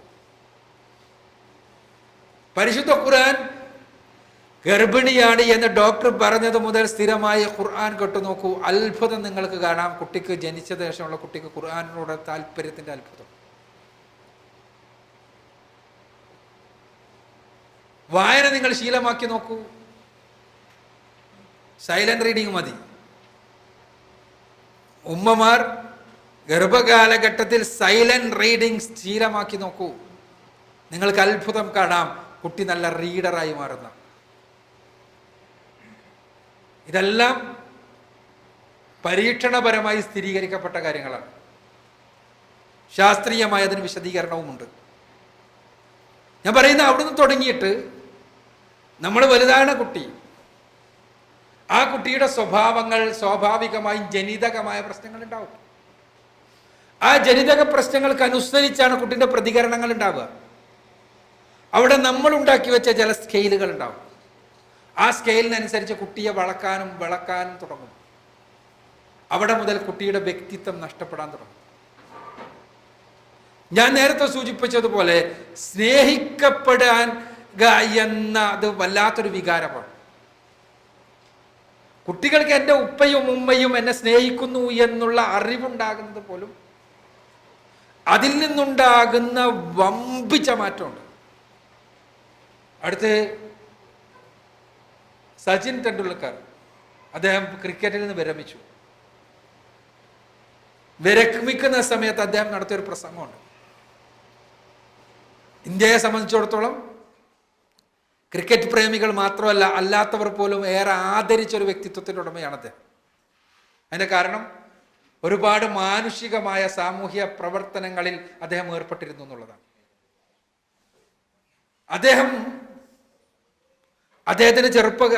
അദ്ദേഹത്തിൻ്റെ ആ പ്രസംഗത്തിൽ അദ്ദേഹം പറഞ്ഞ കാര്യമുണ്ട്. എന്നെ നിങ്ങൾ ഈ രൂപത്തിൽ ആദരിക്കുന്നവനാക്കി തീർത്തത് എൻ്റെ പിതാവാണ്. ഞാൻ എൻ്റെ ചെറുപ്പത്തിൽ ക്രിക്കറ്റ് ഭ്രമക്കാരനായിരുന്നു. കിട്ടുന്ന ബോളും ഉപയോഗിച്ച് സ്വാഭാവികമായും ക്രിക്കറ്റ് കളിക്കുമ്പോൾ അടുത്ത വീട്ടുകാരൻ്റെ ചില്ലിലാണ് പോയിട്ട് അടിക്കുക. ആ പ്രശ്നം തീർക്കാനേ എൻ്റെ അച്ഛന് നേരം ഉണ്ടായിരുന്നുള്ളൂ. ആ പ്രശ്നം തീർക്കാനേ എൻ്റെ അച്ഛന് നേരം ഉണ്ടായിരുന്നുള്ളൂ. ഭയങ്കര വികൃതി, അടുത്ത വീട്ടിലെ കുട്ടികളുമായുള്ള കുഴപ്പം കലാപം, ക്രിക്കറ്റിൽ തോറ്റതിനോ അല്ലെങ്കിൽ ജയിച്ചതിനോ ഉള്ള അടി, ഇങ്ങനെ വികൃതി. ഈ സമയത്ത് എൻ്റെ അച്ഛൻ എന്നെ വിളിച്ചിട്ട് ഒരു വീട്ടിൽ ഇതേപോലെ ചില്ല് പൊട്ടിച്ച സന്ദർഭത്തിൽ എന്നെ വിളിച്ച് എന്നെ മാറോടണച്ചുകൊണ്ട് എൻ്റെ അച്ഛൻ പറഞ്ഞു, മോനെ, നീ ലോകത്തെ ഏറ്റവും വലിയ ക്രിക്കറ്റുകാരനാകണമെന്നാണ് അച്ഛനിഷ്ടം, നീ കളിക്കണമെന്ന് തന്നെയാണ്. പക്ഷെ മോനെ, അച്ഛൻ നിന്നെ വല്ലാതെ സ്നേഹിക്കുന്നു. അതുകൊണ്ട് തന്നെ ലോകത്തെ ഏറ്റവും അറിയപ്പെടുന്ന ക്രിക്കറ്റുകാരനാകുന്നതിനേക്കാൾ എനിക്കിഷ്ടം ലോകത്തെ ഏറ്റവും നല്ലൊരു മനുഷ്യനാകുന്നതാണ്. അദ്ദേഹം പറയുന്നത് ആ ഒരു പദം എനിക്കിപ്പോഴും ഇങ്ങനെ തലച്ചോറിൽ അത് പ്രതിബിംബിക്കുന്നത് പോലെ തോന്നുന്നു. ആ പ്രതിബിംബം അതാണ് എൻ്റെ വ്യക്തിത്വത്തിൻ്റെ അടിത്തറ. അദ്ദേഹം സൂചിപ്പിക്കുക. അതിന് കാരണം ആ വർത്തമാനമല്ല, എൻ്റെ അച്ഛൻ എന്നെ ഇങ്ങനെ സ്നേഹിക്കുന്നു എന്നും എന്നെക്കുറിച്ച് എൻ്റെ അച്ഛന് ഈ രൂപത്തിലുള്ള സ്വപ്നമുണ്ട് എന്നുമുള്ള പങ്കുവെക്കലാണ്. ആ പങ്കുവെക്കൽ സൃഷ്ടിക്കുന്ന ജീവിതത്തെക്കുറിച്ചുള്ള ബോധം, ആ ബോധം സച്ചിൻ്റെ വ്യക്തിത്വത്തെ രൂപീകരിച്ചതാണ് നമ്മൾ അവിടെ കാണുന്നത്. ഈ അടുത്ത് നടന്നൊരു സംഭവം എന്നുള്ളതിലാണ് ഞാനത് ഉദ്ധരിച്ചത്. ഇത് ഏത് ഭൗതികമായി നമ്മൾ മതപരമായി മതം വെച്ചുകൊണ്ട് പറയുമ്പോൾ മതപരമായ വ്യക്തിത്വം, ഭൗതികമായി തന്നെ ഉയർച്ചക്ക് ആവശ്യമായ തലമാണ് നമ്മൾ പറഞ്ഞു വരുന്നത്. എന്ത്? കുട്ടിയെ സ്നേഹിക്കുന്നുണ്ട് എന്ന, കുട്ടിയെ അംഗീകരിക്കുന്നുണ്ട് എന്ന ബോധമുണ്ടാക്കുക. ആ ബോധം പക്ഷേ എന്നോടുള്ള സ്നേഹം കൊണ്ട് അരുതായ്മ ചെയ്യാൻ എൻ്റെ ഉപ്പ എൻ്റെ ഉമ്മ എന്നെ അനുവദിക്കുമെന്ന ബോധമായി മാറിക്കൂടാ. അവിടെയാണ് അള്ളാഹുവിൻ്റെ റഹ്മത്തുമായി നമ്മൾ താരതമ്യം ചെയ്യേണ്ടത്. അള്ളാഹിൻ്റെ റഹ്മത്തിലുള്ള നമ്മുടെ ബോധം, പടച്ചോൻ കാരുണ്യവാനാണെന്നുള്ള ബോധം. പക്ഷെ അതോടൊപ്പം തന്നെ നമ്മുടെ മനസ്സിൽ അള്ളാഹുവിൻ്റെ കാരുണ്യത്തെക്കുറിച്ച് പ്രതീക്ഷയുള്ളതോടൊപ്പം അള്ളാഹുവിൻ്റെ ശിക്ഷയെക്കുറിച്ച് ഭയവുമുണ്ട്. അത് രണ്ടും കൂടി. അതുകൊണ്ടാണ് അർ-റഹ്മാൻ റഹീം എന്ന് പറഞ്ഞിട്ട് മാലിക് യൗമിദ്ദീൻ എന്ന് പറയുന്നത്. അള്ളാഹു കാരുണ്യത്തിന്റെ എല്ലാ തലങ്ങളും ഉള്ളവനാണ്. റഹ്മാൻ റഹീം എന്ന് പറഞ്ഞാൽ അതാണ്. കാരുണ്യവുമായി ബന്ധപ്പെട്ട എല്ലാ തലങ്ങളും ഉള്ളവനാണ് പടച്ചവൻ. പക്ഷേ ആ കാരുണ്യമുള്ളത് കൊണ്ട് നീ വഴിവിട്ട് സഞ്ചരിക്കാമെന്ന് വിചാരിക്കരുത്. മാലിക് യൗമിദ്ദീൻ, ഇതിനെല്ലാം കണക്ക് പറയേണ്ട ഒരു ദിവസത്തിൻ്റെ ഉടമസ്ഥൻ കൂടിയാണ്. ഇത് തന്നെയാണ് പാരൻസിനെ കുട്ടിയിൽ നിർവഹിക്കാനുള്ളത്. ആ ഒരു വ്യതിരിക്തത അത് നമുക്ക് അത് കുട്ടിക്ക് അറിയണം. ഈ അംഗീകാരത്തിൻ്റെ വർത്തമാനം പറഞ്ഞു. ഞാൻ ആദ്യം പറഞ്ഞു, അംഗീകാരം പോസിറ്റീവായത് കിട്ടിയിട്ടില്ലെങ്കിൽ, പോസിറ്റീവ് റെക്കഗ്നിഷൻ ഇല്ലെങ്കിലുള്ള അവസ്ഥ. യഥാർത്ഥത്തിൽ കുട്ടികൾക്ക് കിട്ടുന്ന റെക്കഗ്നിഷൻ അതിൻ്റെ വ്യത്യാസത്തിനനുസരിച്ചാണ് സ്വന്തം ജീവിതത്തെക്കുറിച്ചുള്ള കാഴ്ചപ്പാടുകൾ തന്നെ കുട്ടികൾക്ക് മാറുന്നത്. ഞാൻ കൊള്ളുന്നവനാണ് എന്ന ബോധം കുട്ടിയിൽ ഉണ്ടാക്കണം, കൊള്ളരുതാത്തവനാണെന്നുള്ള ബോധമല്ല. ഞാൻ കൊള്ളുന്നവനാണ് എന്ന ബോധം ഉണ്ടാക്കണമെങ്കിൽ അവൻ്റെ വ്യക്തിത്വത്തെ നമ്മൾ അംഗീകരിക്കണം. ഇവിടെയാണ് പാരൻസ് മിക്കവാറും ചെയ്യുന്ന പരീക്ഷയുമായി ബന്ധപ്പെട്ട വലിയൊരു അപകടം, കുട്ടിയെ താരതമ്യം ചെയ്യുക എന്ന അപകടം. പരീക്ഷ സ്കൂളിൽ പഠിക്കുക എന്നുള്ളതാണ്, സ്കൂളിൽ നല്ല മാർക്ക് കിട്ടുക എന്നുള്ളതാണ് നമ്മളെല്ലാവരും സ്വപ്നം. അത് വലിയ മാർക്ക് കിട്ടിയവരൊന്നും എവിടെ എത്തിയിട്ടില്ല എന്നുള്ളതാണ് സത്യം. എൻ്റെ മുന്നിൽ ഇരിക്കണവരെല്ലാം അതിന് നല്ല തെളിവുകൾ. അല്ലല്ലേ, നല്ല മാർക്ക് കിട്ടിയവർ ഇപ്പോഴും നാട്ടിൽ എന്താണ് പ്യൂണിൻ്റെ പണിയെടുത്ത് കൊണ്ടിരിക്കുകയാണ്. നിങ്ങൾ പലരും 10ാം ക്ലാസ്സിൽ 3 പ്രാവശ്യം നേരുന്ന തോറ്റതിൻ്റെ അടിസ്ഥാനത്തിൽ ഇനി വേറെ നിർവാഹം ഇല്ലാത്തതുകൊണ്ട് ഗൾഫിൽ വന്ന്, അങ്ങനെ എല്ലാവരും അങ്ങനെയാണെന്നൊന്നും പറയില്ല കേട്ടോ. ആ ഗൾഫിൽ വന്നതിന് ശേഷം നിങ്ങളുടെ സ്കില്ല് അപ്പം പുറത്തു വന്നു. ഞാൻ പറയുക, ആ സ്കില്ല് മനസ്സിലാക്കാൻ കഴിവില്ലാത്ത വിദ്യാഭ്യാസ സമ്പ്രദായമായി പോയി നമ്മളത് എന്നുള്ളത് കൊണ്ടാണ് നമ്മൾ തോറ്റതെന്നാണ് വേറൊരു വിഷയമാണ് ഞാൻ പറഞ്ഞു വരണത്. നമുക്ക് ഈ മാർക്ക് കിട്ടാൻ വേണ്ടിയുള്ള ത്വര, അതിൽ നമ്മൾ തുടങ്ങും കമ്പാരിസൺ. എങ്ങനെയാണ്? നീ കണ്ടില്ല ഓൻ, നീ കണ്ടില്ല അവൾ.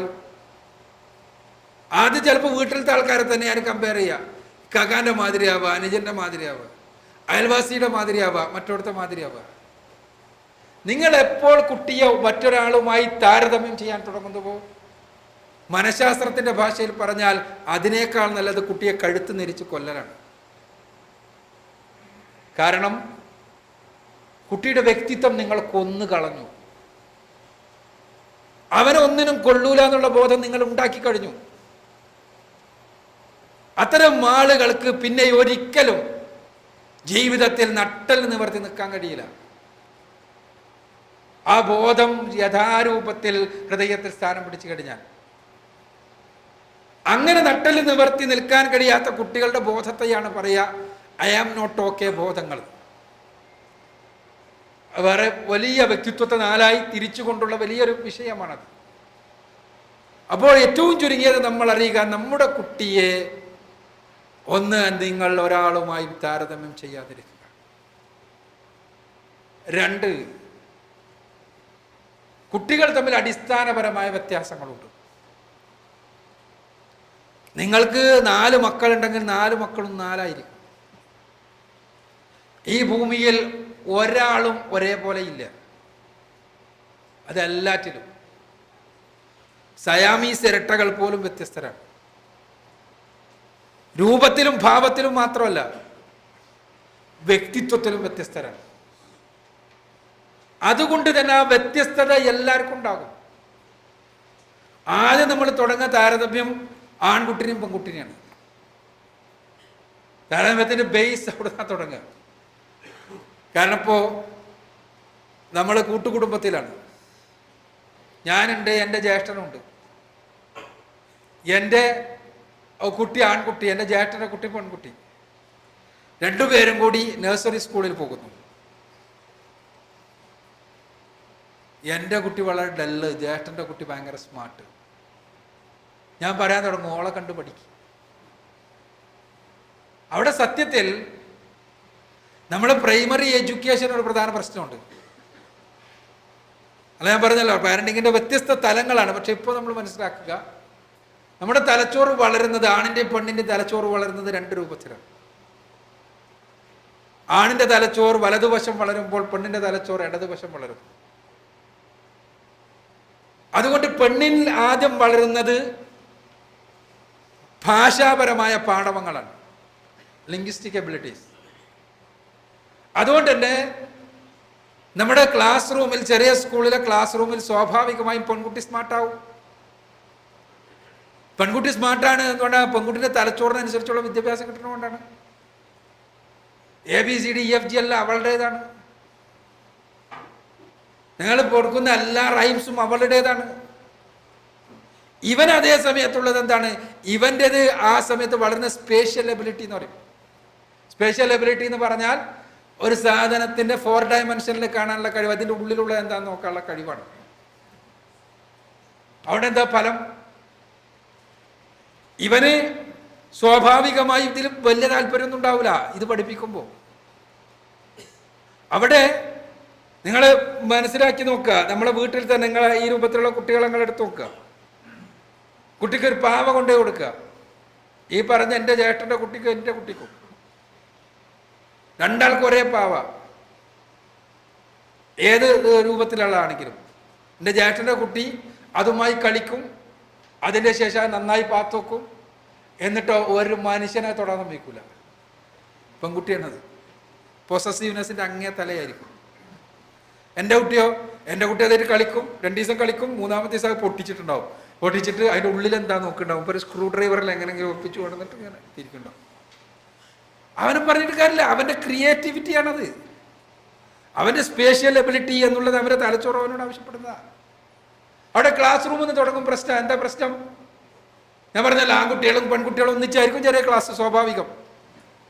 അവിടുന്ന് ക്ലാസ്സിൽ സ്മാർട്ടായിരിക്കും പെൺകുട്ടിയായിരിക്കും. ഈ പ്രായത്തിൽ സ്മാർട്ടായ പെൺകുട്ടി അവളുടെ സ്മാർട്ട്നെസ് കാണിക്കുമ്പോൾ അംഗീകാരം കിട്ടും. പെൺ ടീച്ചർമാരും അവളുടെ ചെറിയ ക്ലാസ്സിലുണ്ടാവുക, അംഗീകാരം കിട്ടും. സ്വാഭാവികമായിട്ടും അവൾക്കാണ് എന്ത് കിട്ടുക? അവൾക്കല്ല അംഗീകാരം, അവൾക്ക് പ്രൈസ്, അവൾക്ക് സമ്മാനം, അവൾക്കല്ല.